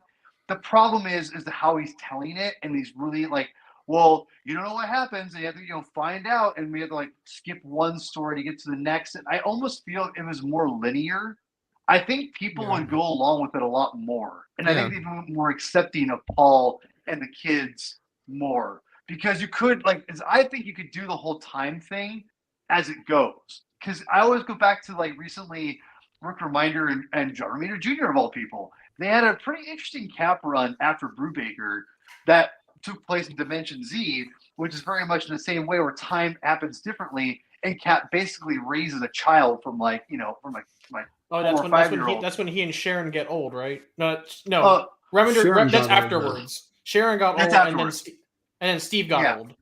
Yeah, but even regardless, it's still, the time still goes, slower in normal, but it goes faster in Dimension Z. Same thing here, right? Which again, I like that idea because it gives you a chance to kind of develop things a little bit with Mary Jane and whatnot. And the crazy thing is, I think if this happened linear, this whole thing that happens in this issue, which I know we're doing spoilers, but if you would have showed how Peter, or MJ and the kids happened, I knew they weren't their real kids. I'm just like, nah. I know they tried to do that. I'm like, there's no way they do that because people would riot. They probably, I'm not even trying to joke. People would honestly probably shoot people, or it'd be insane. I'm not even joking, man. If they're like this already for something like this ridiculous, imagine if this happened linear wise. Oh my god. Or linear and then they end up having like her own birth kids with this guy. Like people would go crazy. No, yeah, that's why it's like. I mean, they were because that's what they assumed. Yeah. Sorry, Adam. I was hoping. It's okay, Javi. I was just. What do I want to say? I mean, yeah, people were already acting insane about it. Like, if it actually happened, that's why I was hoping Marvel wouldn't do it, but who knows? I think they like the clickbait. So. Well, of course. I mean, listen, people who get upset about how comics do clickbait or quote unquote like do event or what's the word? Stunt selling, stories, events. Yeah. Guess what? Welcome to mainstream Marvel, and superhero comic books. Can I offer a marketer's perspective on this? Yes, of course. So, as someone who only reads the comic through screenshots on Twitter, people send me, which unfortunately is a very large amount of screenshots. I'm going to tell you. I think this stems from the old Bravewort outrage cell stuff that they used to justify Hydra Cap back in 2016. Now, granted, I don't think it's a sustainable method. In fact, I think it's actually causing more harm than good the more they use it. It's kind of like using drugs. It's kind of cool the first time, but then it ruins you later on. Actually, I think you're the Spideydude Experience does not condone drug usage. I never said it was a good thing. I'm just saying it. Speed kills, guys. All right, but It's a diminishing returns thing. Zach's muted. It took away his soundboard privileges, so he's muted. But in terms of the audience, I have to unmute him manually on my end. Sorry, Zach. Okay, you're unmuted now. I muted myself on the soundboard so that way I wouldn't interrupt people, and I was trying to not be rude. Okay, I'm sorry. But anyways, here's a little thing I want to hear. Yeah, go ahead. You know what? You're good, Neil. Go ahead. Sorry. On the marketer to purchaser pipeline, outrage is half of the equation. You might not translate that to sales, but on a return on investment, typically if you get the audience engaged, which this issue pissed a lot of people off when it was announced. Not necessarily in terms of its content, but that's a different story entirely. But yes, they got their initial return on investment. In my opinion, unfortunately, I don't think this deserved either the marketing or the reception that it got once it was released. But from a marketing perspective, once they got that initial return on investment, they could close their portfolios and say, okay, let's move on to the next issue. So in that regard, the outrage does sell, but in my opinion, it is not entirely a sustainable method of advertising a product. No, I think you're onto something there. I think the problem is you're on to the fact that, yes, it does work here or there. And right now, Marvel's getting by on this a little bit with Spider-Man.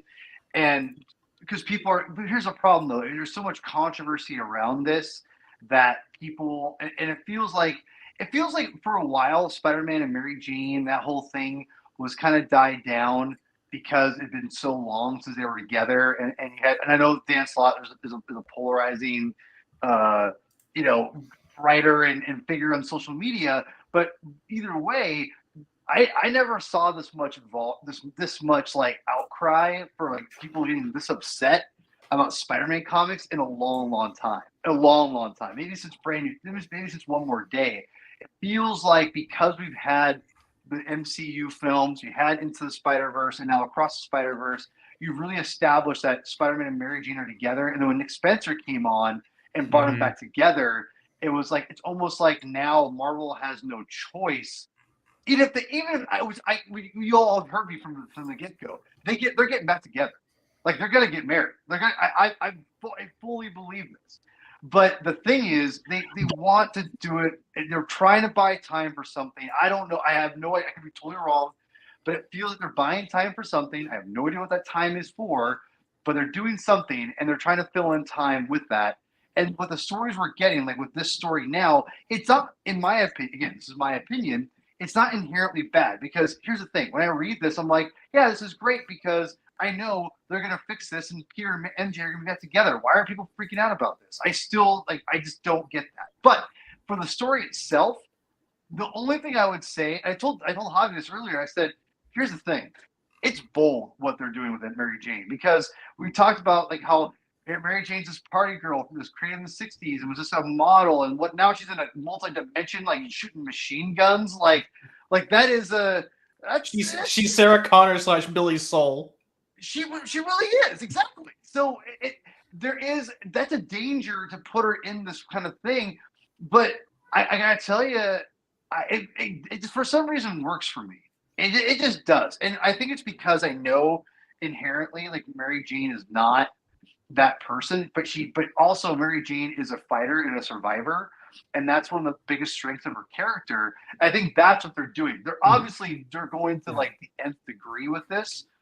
But I think that's what they're showing you, is that she's resilient, and like how you make a great point. Like when you're with someone, but pretty much like you're raising children for 4 years, and you don't, and like time is escaping. Like of course you're gonna like grow attached and love that. It's just, especially if you connect, you don't hate each other. You know, like no, you can't. MJ has to stay pure for Peter. Yeah, and that's the thing is like I think they did that in my opinion.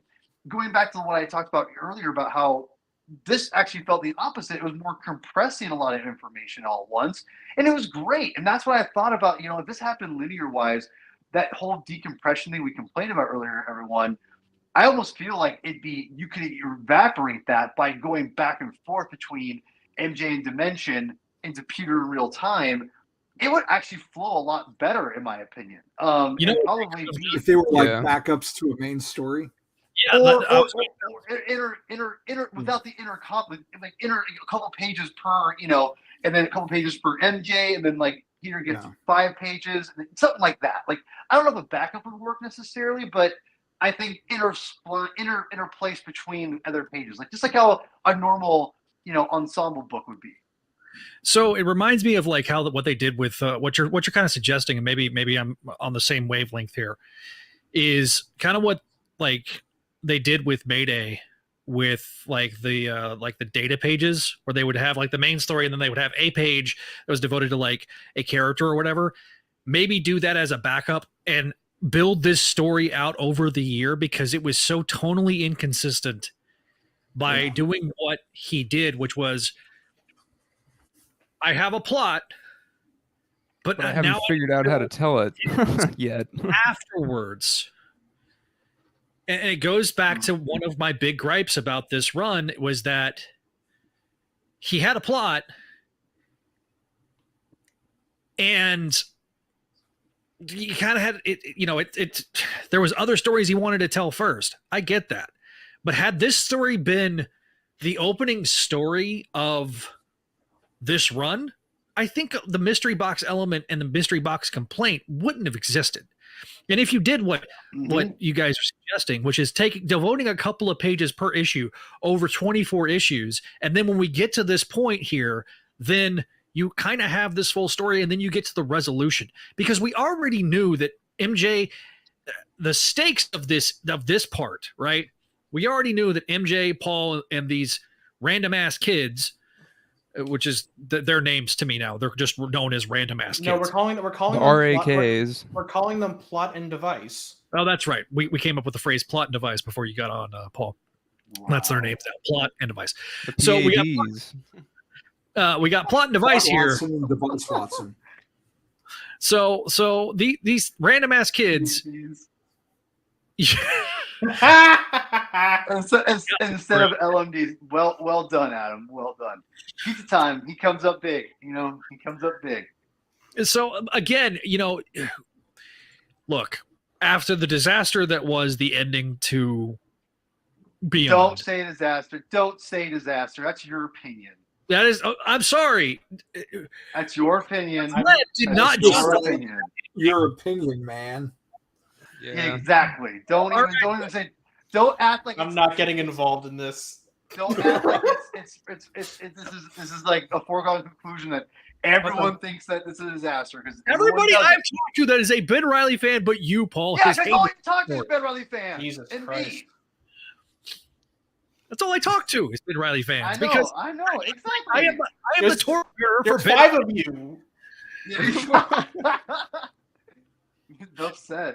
Right, anyway, Neil nopes out of there because he knows I'm going to get. How about this? How about a better way to say it would be following the much controversial ending of Beyond. Yes. Okay. That's just like a politically correct way of saying that it was a disaster. Okay. But it wasn't. It wasn't. You're paying homage to both the people who don't like it and the people who do like it. Okay, so devil's advocate version of it. Yes, I did not like the end because I didn't like the ending of Beyond, and then Dark Web was just like, Dark Web was bad. Dark Web was just straight up bad. Dark Web was Zeb Wells Holy trying to. Shit, they agreed on something.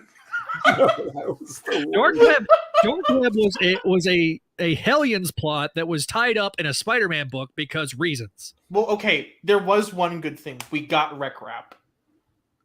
Oh yeah, I love it, dude. I don't care. I don't care what anyone says. I love that silly, dumb, jokey concept.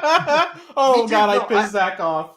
No, straight up, I like it too. Javi, go ahead. I'm sorry. I was going to say I'm sending Adam a Rec Rap Marvel Legend when one gets released because it's coming. Oh, it's going to be the Build-A-Figure. Probably. Oh my god! I guarantee you, Build-A-Figure. It's going to be a build. Either it's going to be a Build-A-Figure. Like there's a few like when they finally do another Build-A-Figure wave that's not MCU.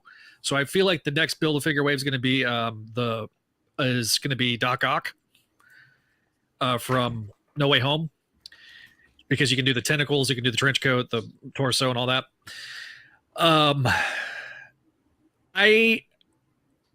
Or maybe even the Green Goblin's glider. No, I want a bug figure. Figure, that's an accessory. Hang on, Neil, because I figure next year we'll probably get like the Osborn suit, Rec Rap. Like there's gonna be like what they did this year. Hey, it's guys, take about a year. Yeah, Hallows Eve's going to probably be one of the characters. I really think that's going to be next year's Marvel Legends wave. To the well, actually, no. Venkman had said that he felt it was padded out. Yeah. I didn't feel that way with this issue. I thought the last issue felt padded out. Like it just felt like the prior chapter just. The last issue, honestly, again. I'm going to be honest. The last 2 issues could have been one. Yeah. Yeah. You probably could have. This I didn't feel was padded out, unless you want to count the backup. But the backup is the backup. You could. I thought you needed the time to see why she's devoted to these kids and how they grew together as a family unit, and why she wouldn't let. Yeah, that's the comment. That. Why she wouldn't abandon these kids who've already been through so much that she's come to care for. Like that's the reason why she's keeping the unit together is because of the kids and all that they've endured for the whole time. So I saw some complaints where like, oh good, we learn all this story in a montage. Woohoo. But it's like, what did you want? Like the montage is like a perfect way to tell it all. Because, I mean, I wouldn't put it past Marvel to do it, but is anyone going to buy like a 12-issue miniseries of what Mary Jane did? No. Yeah, like that's decompression. That. Yeah, like I don't want that. I don't need that. No one's going to buy Mary Jane, Volume 2. So, like the montage was the most effective way to get that story told, and I didn't have any problems with it. I thought they did a really good job key moments and okay, focusing on how they came together. So let me give my overall thoughts on this, and I agree with parts of what you said here, Javi, to kind of dovetail.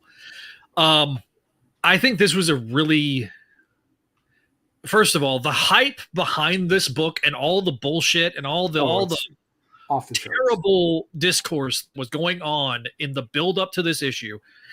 First of all, Bleeding Cool is partially responsible for it because of them just throwing out random ass freaking pages without freaking context. And look, normally I'm not a guy that defends people like Dan from Spider Talk, but in this case, he wasn't wrong. When you read the comic, as it was intended to be published, and don't read just random ass spoilers or random ass pages, the story does make exceptionally more sense than reading an out of context page. But Zach, how will we get our clicks? But again, this is where I get really. But look, Zach, how will we get our clicks? There's two phrases that we've kind of talked about that kind of dovetail with what you've said, Neil. If it bleeds, it leads. Right? You know what I mean? Think about the news media. If it bleeds, it leads. It's going to be the top story on the news. If it's rich, it's a leech. If it bleeds, it leads. Secondly, controversy creates cash. Yeah. And that's what this is done. By sitting there doing this crap, Bleeding Cool knows that if they sit there and they stir the shit, they're going to be able to drum up views and comments, and people on Twitter are going to sit there and outrage mob because they want a reason to hate this run. People need to have their feelings concerning the Mary Jane and Peter Parker marriage and relationship and whatever to be validated. And they're using it to do it. Look, normally I'm not a person that defends Marvel here, but they clearly, like, Zeb Wells is a decent enough guy, and clearly there's a story he wants to tell. So let's let him tell this freaking story. So that's my rant about the discourse. Moving on from that, the actual execution of the issue. I thought the artwork by Kari Andrews is the best artwork I've ever seen of him in terms of a Spider-Man. Far and away, excellent work. I wouldn't mind seeing him being part of the regular artist rotation because we know that as much as I love Patrick Gleason, he's not going to be able to do consistent Spider work. It's just going to be a treat whenever we get it. It's like ice cream, visual ice cream for the stories. Do I think that this? I will shill it as hard as I can. Do I think this is the story that is a defining story that's going to change the landscape of Spider-Man? No. But at the same time, we know that there's a lot of teases about a big death that's happening next issue. I genuinely feel it's all a fake out. Secondly, when it comes to the kids, I honestly think that the kids are a manifestation of the pieces of the ruins that were implanted in Mary Jane and Peter. That's what I think. When you see how the kid acts, he acts out of pure fear, and it takes the young girl to calm him down. And then eventually he attaches himself to Mary Jane. So there is that aspect of it. Now, granted, that's Mary Jane's natural, undiscussed, untapped maternal instincts, because Marvel cannot and will not mention the fact that Mary Jane was once pregnant, because according to Joe Quesada, you can only have sex if you're married. I mean, that's real quick. I think Tevye comes to the right conclusion from the wrong perspective. It's gonna be over eventually. That's why I stopped reading the book, or stopped buying the book and keep getting Twitter screenshots. But I stopped investing so much time in the book because I know it's not for me. It's healthier for me if I just go away, and eventually I'll come back, and given a year or two, everything in this run will probably be gone by the time I'm back. There is thousands of back issues that you can sit there and talk about. There is thousands of stories that we can sit there that maybe didn't necessarily need a spotlight on them, that don't have never had a spotlight on them. For me, that era is like the period between the Clone Saga and the reboot. It's healthy to be a Silk fan than it is to be a Spider-Man fan. Neil's a Silk fan, so he's going to go sit there and read those Silk books. You've got Spider-Gwen that has our whole set of books that, you know, I haven't seen a Spider-Gwen podcast pop up. Maybe somebody should do that. So like there's ways of using your time. And, you know, in the case of me, I do a Mayday show. Now, granted, we're getting into a period for me as a Mayday fan that I'm not necessarily going to enjoy, but like, I get to chronicle a story that on Make My Mayday with Kelly. I don't even know if she's still here or not, but like, I get to chronicle that story and kind of tell the story, you know, give people that are not part of that message board culture that popped up and existed in the early 2000s. You tell that story of how that Spider-Girl message board basically kept Spider-Girl alive for 40 plus 50 issues.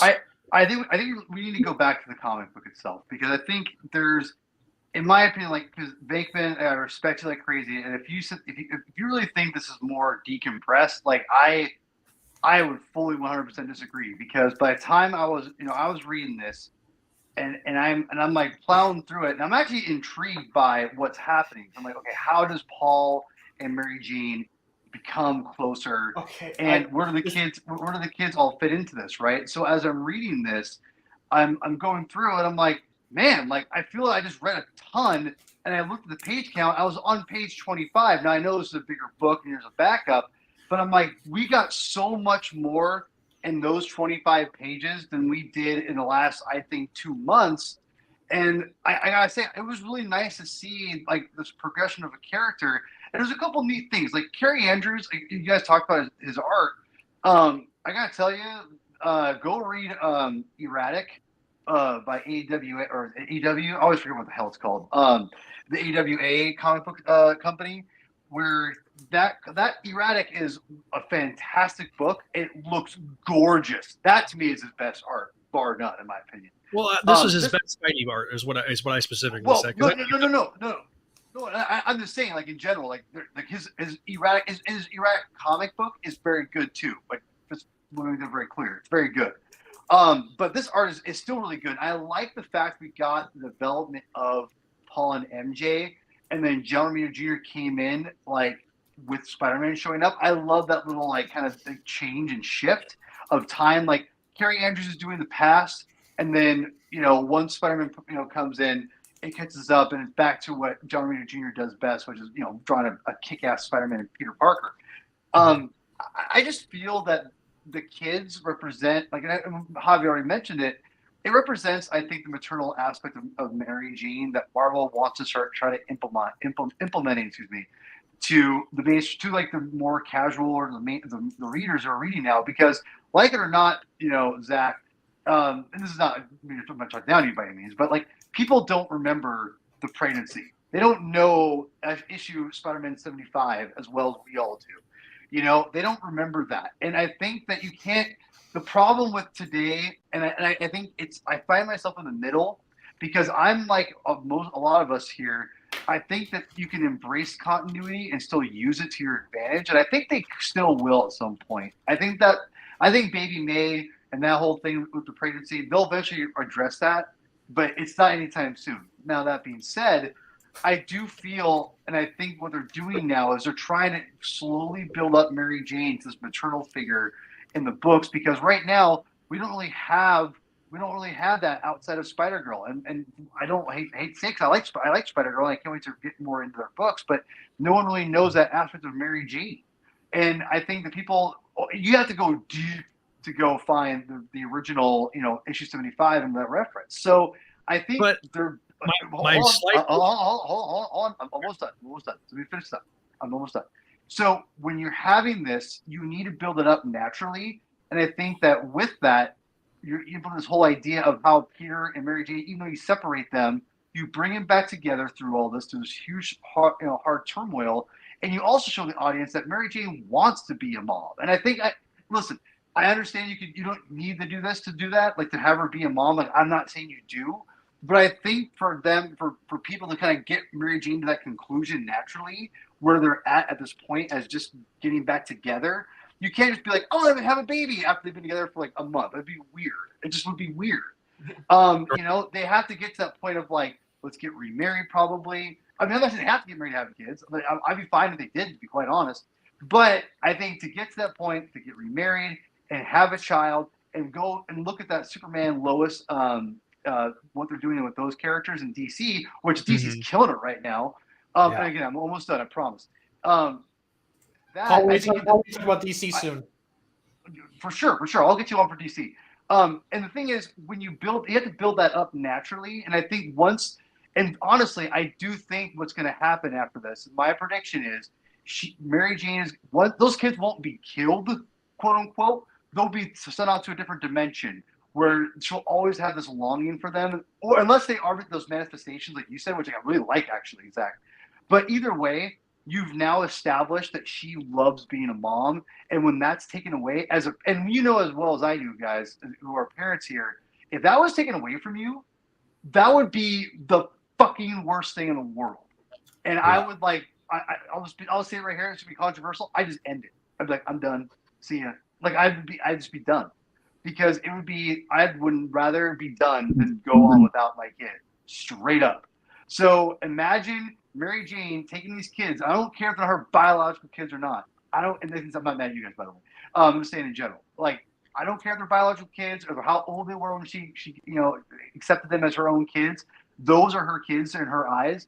And you have to realize that. And when they are probably eventually going to be taken away, that is going to be a huge hit to the character. And if it's not, then Zeb Wells should be not Zeb Wells. Nick Lowe and all them should be ashamed of themselves, because to me, this is a great story that you could be treading on. And if you just overlook it, like, oh, manifestations, oh well, like, which I don't think they're gonna do. But if they do that, then I'm done. I think. May I offer? Here's my pushback. Two things. One, I understand what you're saying. There's a lot of people that don't remember the Clone Saga and stuff like that, and maybe never read it. But I would also push back on the fact that because the Clone Saga has been so controversial and it's been collected now, completely collected in both times, multiple times in trades and omnibuses, and you got it all on Marvel Unlimited now. There is a large amount of people that have gone back and read those things, and you've got those people that have done that because they've watched outrage videos of the Clone Saga. So I still get emails about Clone Saga Chronicles even though the show's done. So I just don't talk about them. It's because. May I offer an alternative perspective from an outsider? On one hand, Paul is correct that there is a lot of dramatic weight behind MJ and these kids. However, consider the following. It would be really funny if MJ rolled 3 skulls and they all exploded. Oh my god. Jesus. Wait attention, Neil. Neil is just he's out of control. Neil's yeah, he is. What can I say? My sabbatical from the program rejuvenated my batteries. Let me. Can I jump in real quick? What Paul was saying about Mary Jane is this, and I'll let you, Adam, jump in after this. Is they could have done that story when Baby May was murdered, but Marvel editorial wouldn't let them. And you had the times where MJ was starting to go to therapy, and she was studying to be a psychologist because she was trying to understand things. And then they never did anything with that when she went back to school. And because of what editorial was like trying to distance themselves from the Clone, instead of letting a story organically grow, they just were like, we're not going to talk about it. We're just pushing it under the rug.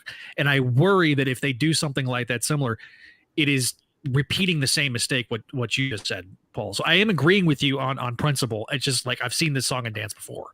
So Adam, your thoughts? I guess I appreciate everyone's thoughts on this issue, especially Hobbies and Paul. Please don't appreciate my thoughts on this. Yeah, except for Neil. But Neil, by the way, Neil has a new nickname. Neil has a new nickname. He's called 3 Skulls from now on. Neil 3 Skulls. Oh, that actually kind of goes hard. I'm gonna use that as my album. I'm gonna use it as my debut EP. 3 Skulls. That's it. That's his new name. It's just 3 I'm changing. skulls. Hang on. I think my problem with this I mean, we have to wait for the next issue, really. But my problem with this is it just, especially, I guess I'm basing it on what ifs, because if these kids are like these magical constructs, then it all just feels like they split up Peter and Mary Jane for nothing. It's just this contrived thing for drama. And I get it, the book needs drama, but it just feels like, I don't know if we needed this story to be told, to be set up right after, with that little epilogue of Beyond, where it's like, oh, do you want to move in together? And then it's like, oh, this big, Oh, and then Raven comes in and says, nope, bye, bitch. Yeah. Because oh, God. I think I've said this before on here. Like, it feels to me like we could have had all this stuff, or at least most of it, that isn't related to the Rabin, Mayan god thing. We could have had all this with like Peter and Mary Jane together. So it just seems arbitrary to split them up like this when it might not even mean anything. Now, Paul and Javi, you bring up good points. If this leads to Mary Jane like realizing, that she's obviously formed a connection to these children, it's like, oh, well, now that's something I'm thinking more of now. I want to have kids of my own, and if that leads to something with Peter later, it's like, okay, maybe it'd be worth something. I would hope so, but right now it just feels like they're doing this, clickbait. Let's make everyone upset because we know what pushes the fans' buttons. So we're going to, we're gonna do this to, for the drama and for the hell of it, because we, it. I don't know. Real quick, Paul. Before you. I guess I just want it to be not for nothing, because like, if this just leads to them being separated again for like several years, it's like I can only be so patient, and it's like I don't think it's gonna happen. I'm just saying. I don't think so. Yeah, I know. Well, because there's all this other stuff going on, like in multimedia and stuff, and we know their end game and everything, but I don't know. I guess I just feel like a little like I'm not necessarily fed up. I'm just kind of like, it's exhausting. Yeah, I'm apathetic more than anything, which I've been hearing a lot lately, that they don't want you to be apathetic. So real quick before we do some things, I usually don't like. I don't usually clap back at our listeners, but Tevye, I'm going to give you a massive reality check right now.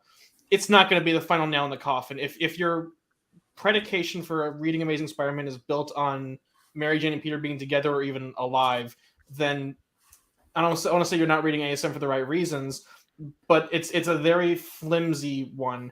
And also, this is the Marvel Universe. If MJ dies, we have literal mechanisms made to bring back characters. And that's the thing too, like if they actually kill her off next issue, which it's like, that's, I guess she'll be back. I would hope not, but it's like a coin flip. I mean, if it's a big thing, they're hyping it up as this big thing, and if it's not a big thing, it's like, that was a letdown. Yeah.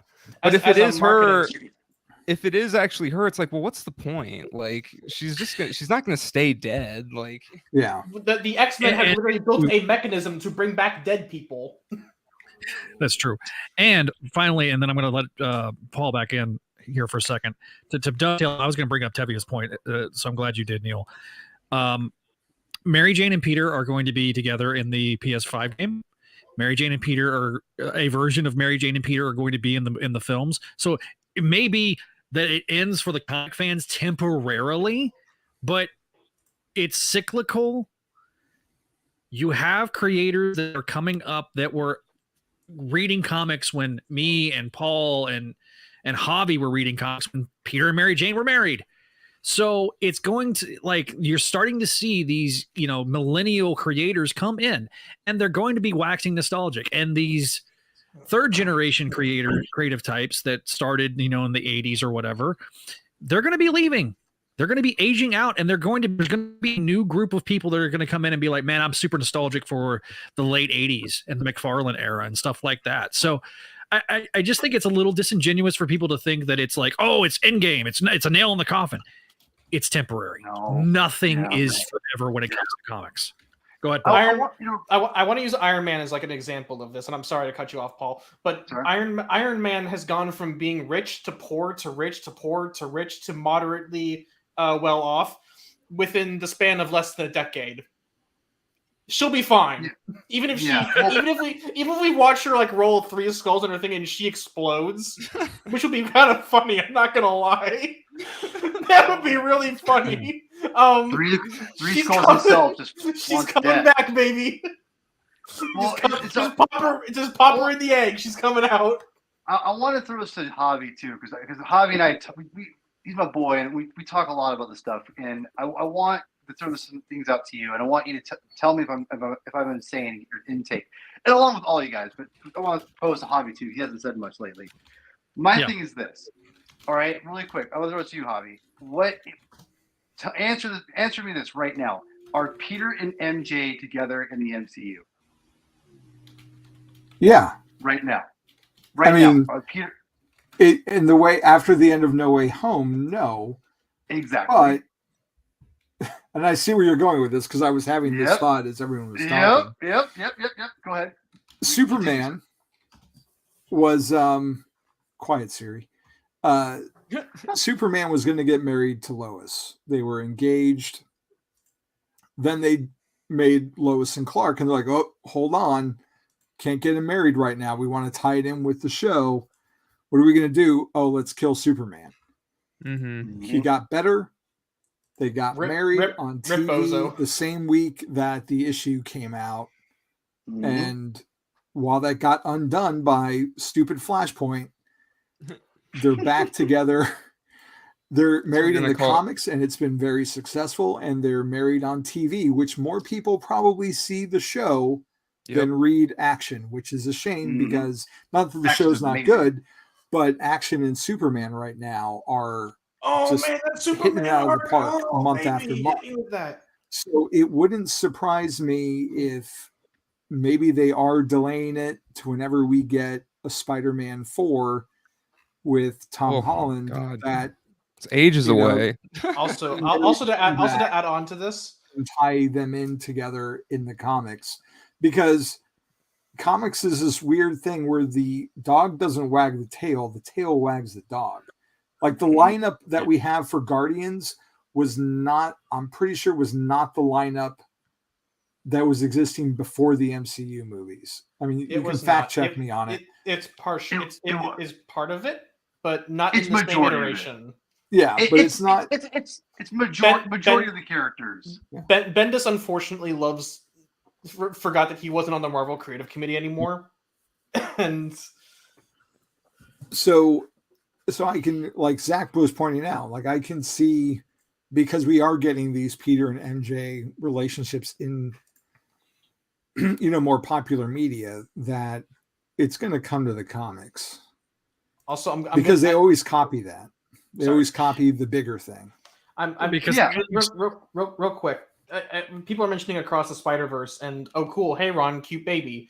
But I'm gonna let you in on a little secret. In the entertainment industry, animation isn't taken seriously, and as great and as phenomenal as Into the Spider-Verse was, the MCU will always be more important, not only because it makes more money, but because live action, even though it's just literally just a cartoon with some humans green screened onto it these days, is taken more seriously than animation. So the bigger cow gets slaughtered for the comic. Now, to press back on this a little bit, though, you just saw what happened with Mario. It's $1 billion. Yeah, but that's because it's Nintendo's first movie. Nintendo. It's a little. I see both sides. I think. Then again, the Halo show was dog shit. So damn. So, but listen. Like Javi was saying, and again, I don't know if they're gonna wait that long, but I don't know that. Yeah, I don't think they're gonna wait as long as it takes to make a Spider-Man 4, because we don't know when that's gonna happen. We just don't. But I will say that it makes more sense to build up and emulate something. And I'm not saying it's going to, like, you have to do this. And I'm not even sure if it's more coincidental than anything. But I will say that it's interesting that they're driving them away as much as they can from each other so they can build up them coming back. And I'm wondering if they're doing the same thing. So if it's not going to line up one for one like maybe Lois and Clark and Superman Comics did, but like Javi, I think you know what I'm going with this too, is you can have the trades out and have a wedding issue and redo that whole thing and have the multiple wedding issues. And I think there's clever ways to do it. That's why it's very odd that we got that reprint of the wedding album. Yeah, I got pushed back. Holmes. I can't afford it, so I didn't get it. Yeah. it's pretty. It's like it's pretty cheap on in-stock trades.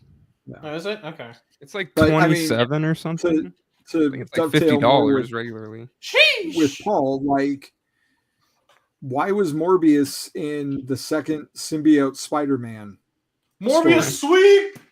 Because he was coming out in a movie. Why was Mysterio the big bad of the first symbiote Spider-Man? Because he was in. No, someone said Morbius sweep again. Like, why was Electro the villain in Amazing Spider-Man when Amazing Spider-Man 2 came out? Because he was in a movie. Yeah. Mm-hmm. I can't. There was a Lizard arc when ASM 2012 came out. I can't wait for Madam Web to get it ongoing. I am too. I love Julie Carpenter. The Ben Parker ongoing with the Abraham Lincoln beard. I'm going to warn you. I've got a full rant about Julia Carpenter and how they clumsily did all that with Grim Hunt. That's coming your way whenever I do the Spider-Girl the end discussion, because I'm going to talk a lot about Aranya and in that because of the disconnect between Aranya and Spider-Girl. Well, and I again, I really want to focus on this issue because all this is to say, because I think Mary Jane, you're giving Mary Jane, to your point, Adam, and I'm curious what all you guys think, but to your point, Adam, is like, you don't want it to just be a waste and wait. I just don't know if they're going to, I understand and respect why people would be fearful of that, because I think that's natural. And I think there's evidence to think that to not put it past them. Mm-hmm. But I do think that they've come so hard in trying to drive a wedge between them, but also show in this issue alone. And again, I love you like a brother, man. But it's like I totally disagree with what you said about the previous issues. Like I don't think Peter's head was in the right spot, and that's the thing. Is like, and that's why I think when you look at this from a total story, which I think is better told over a trade or reading it all together at once, because I think you really feel the emotion of Peter a little better when you read them all together. Mm-hmm. And I will say that I think that when you see this issue, particularly when Mary Jane slaps Paul, I know that was a huge thing that went leaked out that I saw before, which I honestly thought was happening. OMG, domestic abuse. But that being said, you see how resistive she was to him and was like, no, like, I'm not like come on, dude, like she hit him. It wasn't like she was like, no, get away from me. Like she freaking straight up like socked him. Yeah. And and she, like, you see both of their rage of being away from the other, and sure. I think it really does show the power that they have over each other, not over each other, but with each other, and how much they are soulmates. And I think that's what they're driving home with. And I think that what you're seeing now is what she doesn't want to give Paul up. I think not just because I think she loves Paul, not as much as Peter. I definitely do think that, but because they have that paternal instinct, and that's her children's father. She loves him. She loves him like a brother. She loves him as a unit. Does that make sense? Sure. Like, and Javi, help me out with this, and Zach, you too. As a parent, like, for me anyway, we're a unit. You love your family as a unit, not just as a separate thing, or whatever. So for me to jump in on this, sorry, Javi, I'll let you jump in, and you can throw in your 10 cents. People kind of look at me and my ex-wife, my first ex-wife, the relationship that I have with Gabby's mom, and they kind of look at it weird because we get along extraordinarily well. And I had to explain to her husband, as I affectionately refer to him as my husband-in-law, as a bit of a joke. But, I explained to him, I was like, look, I love Ashton because she's the mother of my child. And I will always care for her, and I will always have a love for her. It is not the same love that I had when I was married to her. There is a profound difference between that love. Because I love her as a friend, and I love her as the mother of my child. But that's a completely different love than when you are married and you are bound to that person. Is there, Javi, feel free to jump in on, because I know you have a different relationship with your ex-wife, but no, I think you elaborated pretty well that there are different types of families, and there are different ways that people can parent or co-parent. And it doesn't necessarily have to be, you don't have to be in love with someone to co-parent, or be biologically related to the people you're raising. So no, I think it's, like I said earlier, like I get with the time we spent with them in this issue, it was enough to make me feel that I understood why MJ is staying with them and not running back to be with Peter. It's not that she doesn't love him, or that Paul is manipulating her and forcing her to talk to Peter in a closet, because she's scared because there's domestic abuse going on. She's come to value this thing that she's found, and everything is different when you have kids. Stuff that you do, stuff that you're willing to sacrifice that maybe you wouldn't have before. And when you're responsible for raising someone, like, you want to put your best foot, I would hope you would want to put your best foot forward and make things you want to teach them things, but you want to, give them every loving comfort that you can. Especially like these kids who've, God knows what they've been through before, they were found. But to me, it worked for me. That's going to be a crux to that story that we're going to get next issue. Isn't next issue double sized? Am I? It's a $10 double. It's a $10 issue.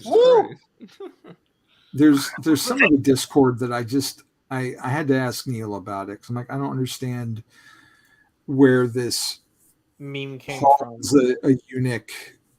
Yeah, that came from. I don't know where that came from. It's the implication of. But it could have been Dark Mark in his review on the Crawl Space. There's a panel. There's a panel. There's a panel in the montage where he's like, "I didn't tell you about that." Or I should have told you, or something like that. Yeah. Could it be that he knew the truth about the kids the whole time, like where they came from? Could it be that he didn't tell her that time moves differently? Perhaps. Yeah. These are good. These are good questions. And again, I think we'll get that answer, I think, in the next issue. And because that's part of the reason. So to peel back the curtain, normally we do 2 issues an episode, but obviously with the Free Comic Book Day issues and this issue being a double-sized issue, we felt like that it was going to be something that we could, really get some meat on the, and really dive into. When we get to the last issue, which is coming out the last week of the month, then we'll be able to talk about that one single issue, because it's going to be, that's what I thought. I thought it was a big boy issue, which it'll probably have its freaking own spine, like ASM 850. So I have a question for the panel, because we're nearing the end game here on this story. Why do you feel like everything has been answered to your satisfaction at this point, or is there still a plot that you're waiting to get more on? That's a good question. I think it's funny. I don't have major thoughts about it, but in my little notes, I just put, I think that this is a decent enough explanation. And that's, really, I feel like the arc as it is right now, explaining how we got to issue 1 of this run, I think this is decent enough. Is it kind of, maybe it could have been better. We talked about it last issue. Paul's mentioned it here. Maybe if like this was actually planned out a little better and we actually had this going in real time instead of waiting a year to get the answers, I think maybe it would have played a little better. There probably would still be all the nuclear rage and all that stuff, but I feel like for a guy who apparently for a guy who says that he worked backward, I think maybe he could have done it better, but I think this is decent enough. Yeah, really quick, I want to answer Javi's question. I'll be done for the night because for the record, I gave this issue an A-. I really like this issue a lot. I was going to ask for grades, so thank you. No worries. I'll say I'll give this an A-. I loved seeing Peter take on the Fantastic Four. I felt, and I loved. Honestly, here's why I think that even more so that works for me is why he fights Captain America, because Captain America comes in and says, "Let him go." Because Cap can relate to what Peter has gone through because of that time difference. That's a good point. I think it really does pay off, and it lets the Fantastic Four let him do his thing. Because without that, they probably just fight and you have to beef and you have to explain how they get their beef resolved. Here, Captain America, and I think it's earned from there previously too, but I do think Captain America himself it's a great job of a great point and a great time for Captain America to show up and be like, listen, he has this is how he feels. He is feeling this. He's feeling the loss. We have to let him feel it and deal with his own way and let him go and move forward. Don't get in his way. Because he knows, because he's dealt with that with war, and this isn't exactly war, but that all worked for me. And I thought that previous issues paid off with this. And before anyone comes in real quick, A-, and I want to say Javi just nailed it about the families, about how you have to learn. You can't no matter what that unit, you're not going to just give it up.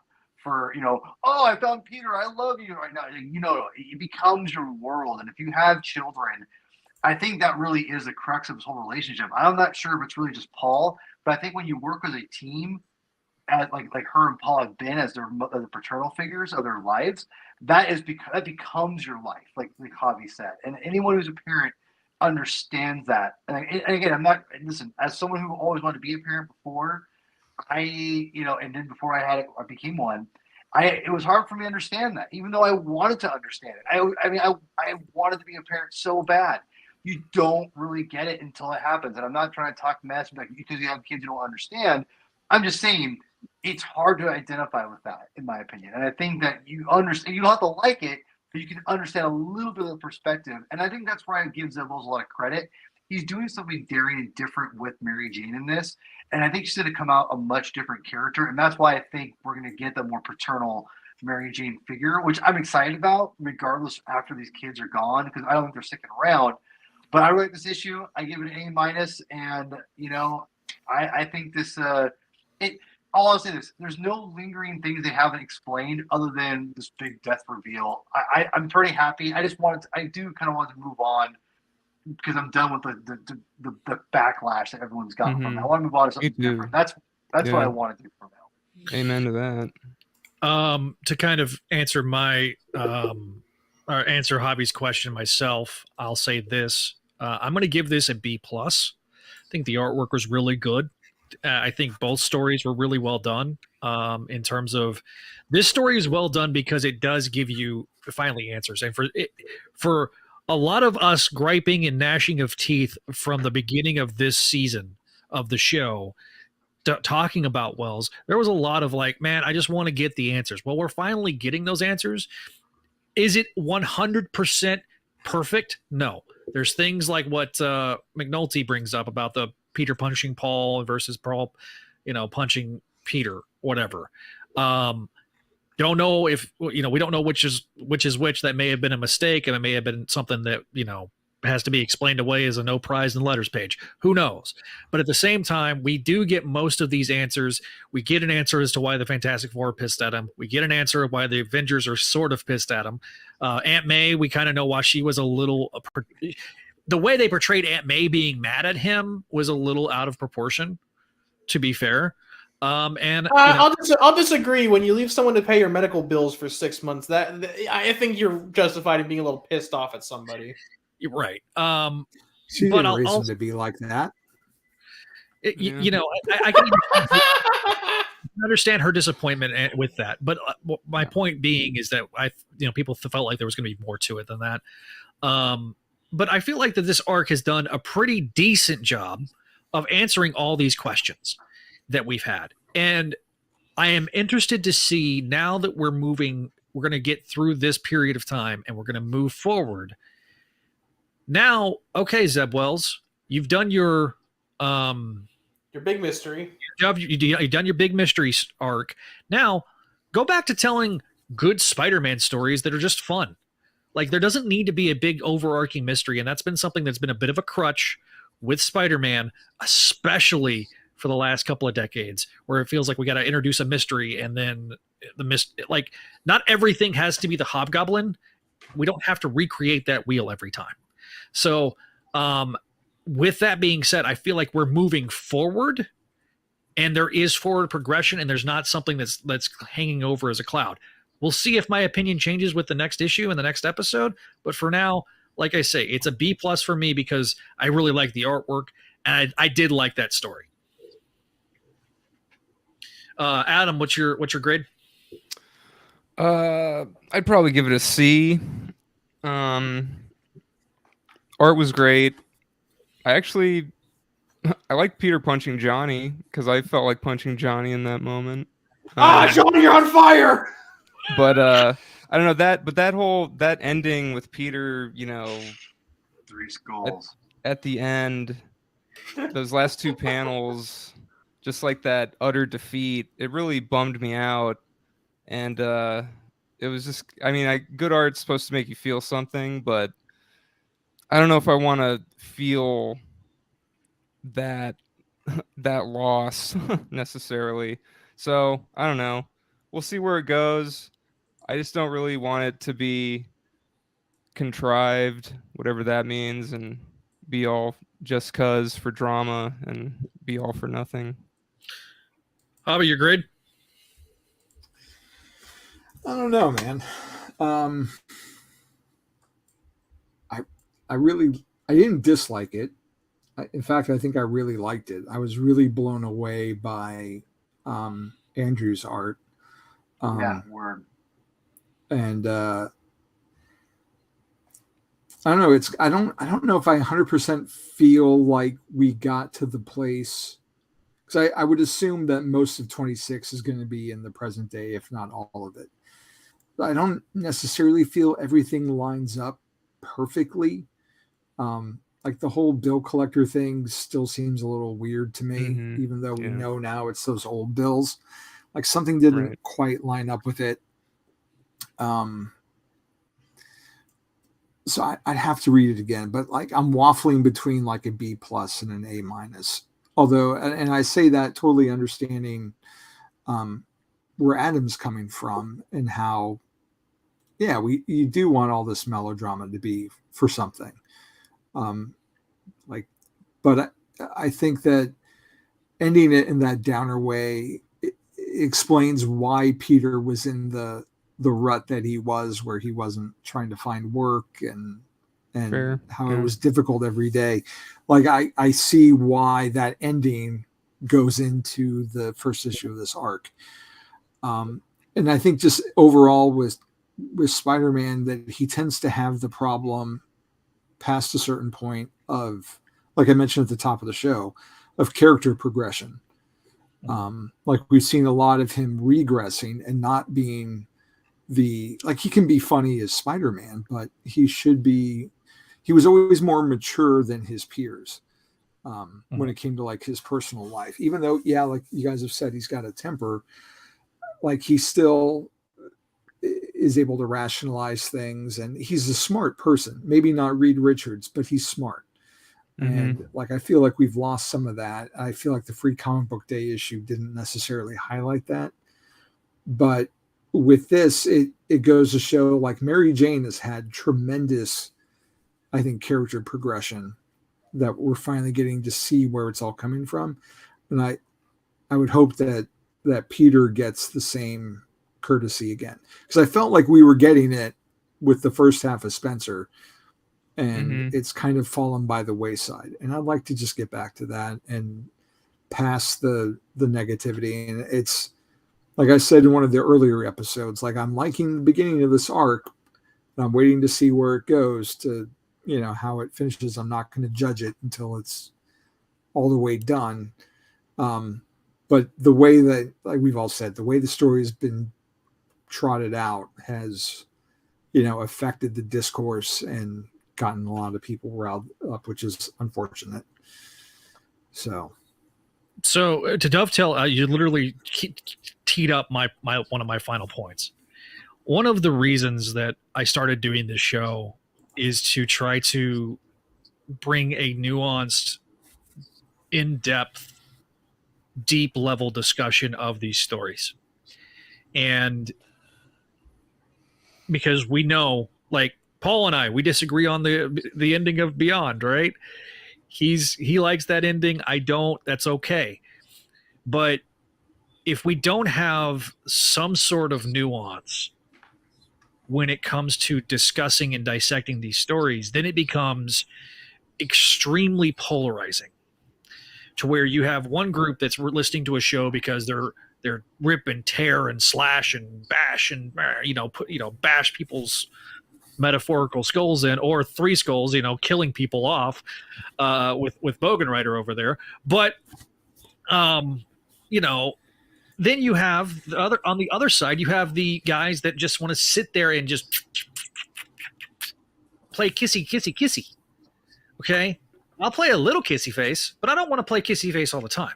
Okay, I feel like that people kind of generally are probably more in the middle, and having that discussion and this nuance, and that's part of the reason I brought up a lot of the discourse, and I keep bringing this discourse, is because I hope that this show can help improve some of the discourse.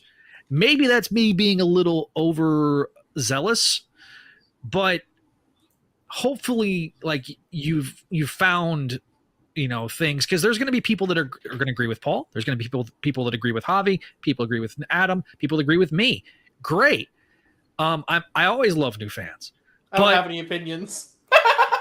I mean, but like, you're not even supposed to be here today, Neil. Yeah. I know. I'm on sabbatical. Yeah, Neil, you're on sabbatical because you're not. You've guys. He's three skulls, not Neil anymore. He's three skulls. Come on. Listen, the Tri-Skull over here. The Tri-Skull. I like that Tri-Skull. I'm gonna draw the Tri-Sentinel with a skull face on it. That's oh damn! Thanks, Paul. You gave me a banger nickname. So Tri-Skull over there. When I guarantee you, there's going to come a point where he's going to be like, oh, yeah, I'll probably pick up ASM again. But then we can sit there. If you want to hear Neil exclusively, you can go to listen to him and I talk about Krakoan era of X-Men. Just pay $5 a month on Patreon. Well, the first 3 episodes. Or wait 6 months. Yeah. I mean, Neil has the right to have opinions. Okay, let's be real. It's okay if I'm wrong. See, and that's the thing, is like when people sit there and say, well, you just know I'm right, or you just know I'm wrong. Like, to me, that's the mentality that I'm like, listen, I disagree with you, and here's why. That's a way of discussing things and dissecting things. But when you get people that are so far in their corner saying, no, you're effing wrong, then it does nothing. You're not going to be able to persuade people to listening to your argument by being an asshole on either side. And we see that right now, especially on Spidey discourse. And so that's my overall point. Hopefully that rambling incoherent, somewhat mess, it makes sense. So we do what we can. Well, like Paul said last episode, I mean, it's art, and art is subjective, and beauty is in the eye of the beholder, and what I like is going to be different sometimes than what Neil likes or what Adam likes or Paul or any of the viewers. So, you know, it's all okay. Yeah, and I do appreciate the people in the comments calling this a great review. That really does. I know. I was just gonna say, I wanted to say that too. And to, again, I know it's going long, but this is why I love. But first of all, we all talk on a text group, so we all get like this. It's gonna be long. I mean, sorry, Javi and Zach and everyone. So, but the thing is, you know, what Javi said is true. And one thing that people like say about me, and I'm not even trying to pat myself on the back here. I'm just trying to just tell people for yourself. People say like, man, I really love like how enthusiastic about stuff you like or whatever. And it's like, that's the thing. Don't worry about the other people. Don't worry about like, you know, if you're the only one who likes something, there's something wrong with you if you like it. Okay. And I'm not saying everyone has this problem, but if you feel weird, if you like, do I like this? And you don't know, or you're afraid to say something, that's the thing. Don't be afraid. Embrace what you love. Love it to death.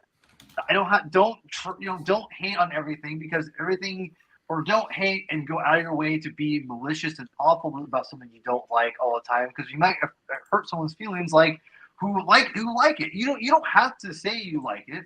You can be like, yeah, it wasn't for me or whatever. And the thing, like with me and Zach, we can debate and talk about it, and like sometimes we get passionate. That's fine. But the thing is, don't spend your time hating. Spend your time like loving and embracing something that you really enjoy. And the thing is, there's parts about these stories that people are going to enjoy. And if you like it, embrace it. And don't worry about other people and what they're going to say. And if you don't like it, that's cool too. But there's the thing. Be enthusiastic about what you love. And that's why people, I think, like these reviews, because when we find something we like, we talk about how much we like it. We're not talking, I don't want to get into the minutia of too much of what that stuff is. But find the stuff you like. Art is subjective. It's never going to be, this is a right or a wrong answer. The sooner you all come to that conclusion, the more happy you're going to be with the franchise stuff you're reading. Because you know what? I love Spider-Man. Do I love every Spider-Man story out there? Fuck no. Do I love every Star Wars story out there? Fuck no. But you know what? The stuff I do love, I embrace. And if I don't like it, I move on. Hell, I dealt with Last Jedi. If I can move on from that, I can move on from anything, in my opinion. So I don't know if you have moved on from that. No, Ryan Johnson. I follow you on Twitter. Ryan Johnson's like trying to get out the next Knives Out movie, and he's like, God damn it, it's been 6 years, and this Paul motherfucker won't stop talking about Last Jedi. I only say I moved on from the Star Wars point of view. Like I still love Star Wars afterwards, because if I let it destroy what I love about Star Wars, then it's like I don't want anything to take away that pure love of the characters. Yeah. Or in this case, in Spider-Man, I don't want anything to take away that character. When One More Day happened, I was in support of it only because I had no choice. I didn't love it. I loved the marriage. I was bummed when it left, but I embraced. You know, I moved on because Spider-Man's bigger than the marriage, in my opinion. It always was. And you know what? I'm glad I stuck around. There's lots of great Dan Slott stories. You know, I did say it. And there's lots of great Dan Slott stories that happened that I would have missed out on if I was like, I hate this. Dan Slott sucked my, you know, like if I just come out with that in my mindset, everything's gonna suck. And you know what? And there's some people out there who generally do like Dan Slott, and some people who generally just don't like his stuff. That's fine. You just gotta realize and embrace and just what you love, and don't be afraid to if you do kind of like it, to say it, because you know what? Not everything is inherently awful. So art is subjective. Come to grips with that, whether it's independent art or mainstream art. Just embrace that. We live in an era where we are drowning in content. There was so much stuff that I will never have a chance to see because there's simply not enough time in the world. There are so many podcasts I've not listened to that I would love to, but I honestly don't have the time. And for me personally, like you said, Paul, I'd rather just love what I love and praise it and hope that maybe someone else digs it too. than focus on the things about it that I don't like. I 100% agree. So let's go around the horn. Wait, I didn't get my final opinions. Can I say something real quick, actually? To Javi's point, real quick. God damn it, Neil. Try school, dude. Goddamn try school. Sorry. To Javi's point, real quick. Javi said, he wants to see more of the progression of the character, and I think that's where a lot of the problems arise. It's like that. What that progression means for the character, it's going to be different for everyone. Mm-hmm. Like we're all saying, what Paul's saying, art is subjective, of course. I feel like that's kind of where the disconnect is. Like, this character is, so massive an icon.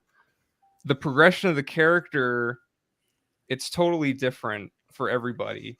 It's gonna, more people are gonna like this, more people are gonna like that, and because I guess you could argue there seemed to be a trajectory with maybe some bumps along the way up until One More Day, and then that's where it gets bumpier. But I mean, I don't know. We'll just have to like what we like everyone said, and just hope the future is better. Like what you like and don't be a dick.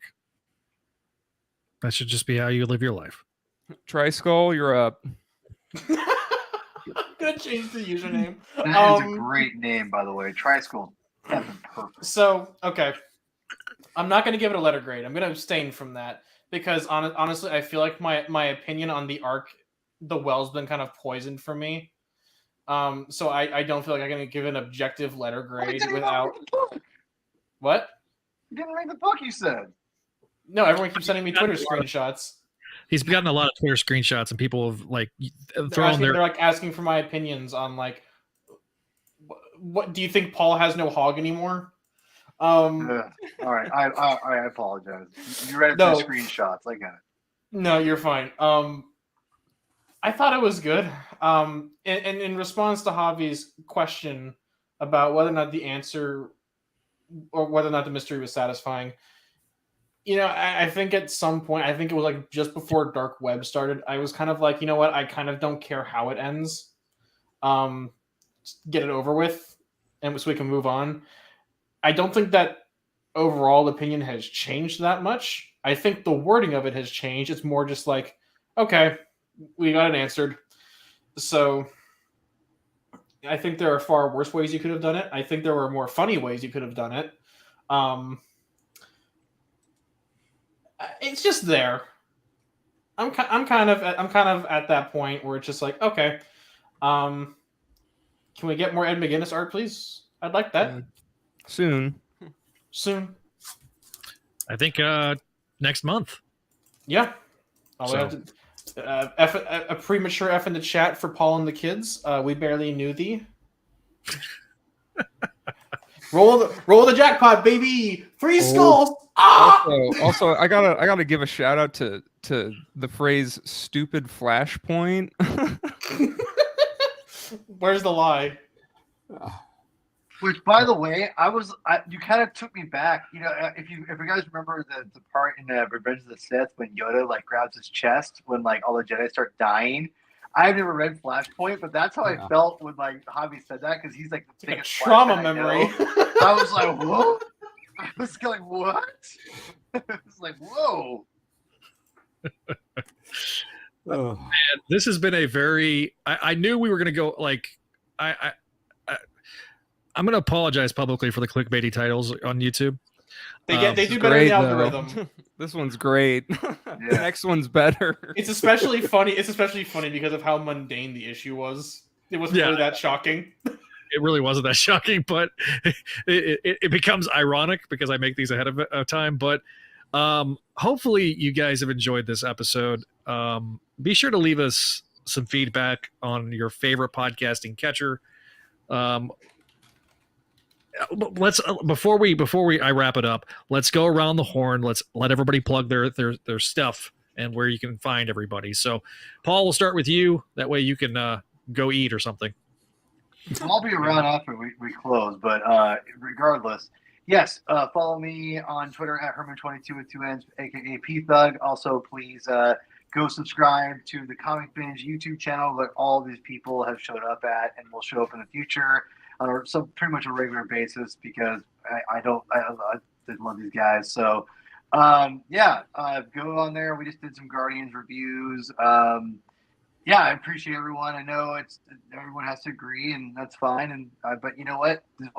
Let's agree, disagree, and love Spider-Man together, huh? Eh? Yeah. No. Apparently not. Adam, where can they find you? Well, I'm at Enchilada Legs on Twitter. I'm on here on the Spideydude Experience. On the AKA Spideydude Pizza Radio Time. Network. Yeah, aka Pizza Time. On the Comic Binge. I pop in every once in a while. There you go. Javi, where can we find you? Oh my God, where can't you find me? I know. You're trying to be like Michael Bailey in podcasting, and That's right. I'm very you go to selfish. the- I want more hobby. I want more podcast hobby. Oh, thank you, man. Hopefully soon. Once I get through the month, if I survive the month of May. The JamesBondDossier.com. I've got reviews for 007, which just concluded. And coming soon, the first issue of 007 for King and Country by the excellent Philip K. Johnson. He is writing an awesome James Bond book, and now he finally has an artist that I feel lives up to his story. BatmanOnFilm.com. I'm reviewing Catwoman, Batman: The Adventures Continue, Gotham City Year One just wrapped up, which is an awesome film noir type story about how Gotham became a shithole.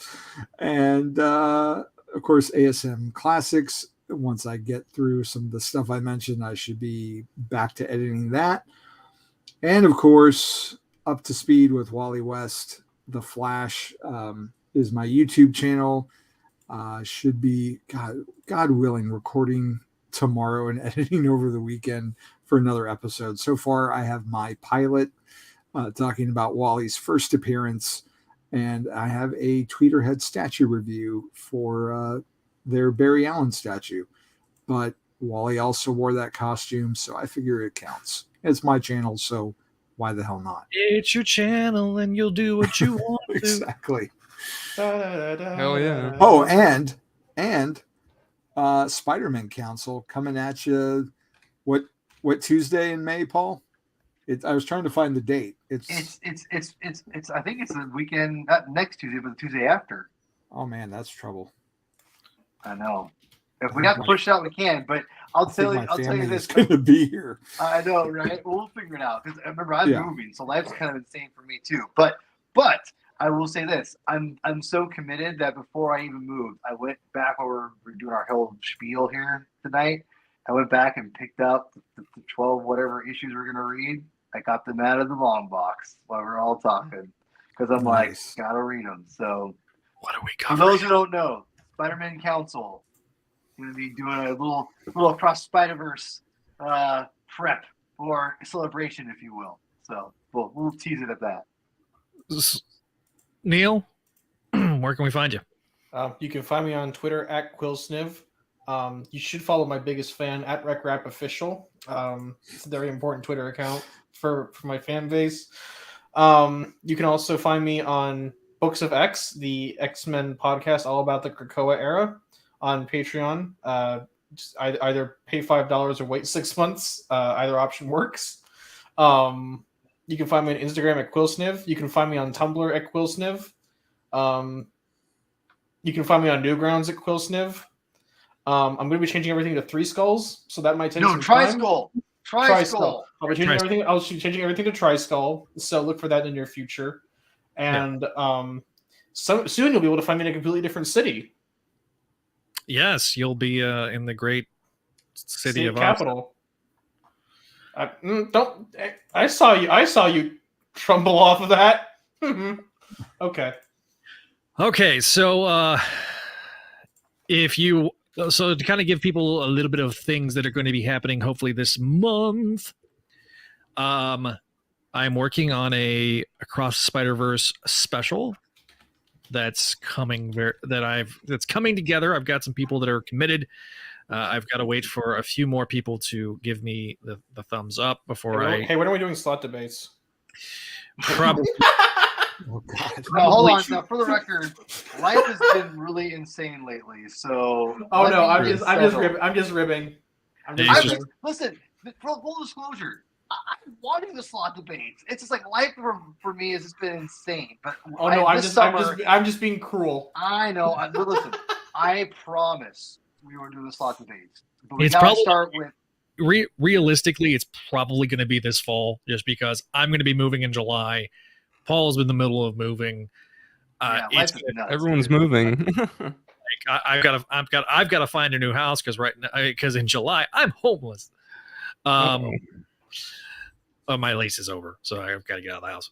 But yeah, so I've got that going on. I'm going to try in June. I've got tentatively, we're going to talk. I'm going to bring back a special guest, Sean O'Connell, the writer of With Great Power, this book that talks about Spidey's cinematic history. We're going to talk about probably a lot about the Spider-Verse stuff, and maybe talk a little bit about what's coming up with the Sony universe of Marvel characters.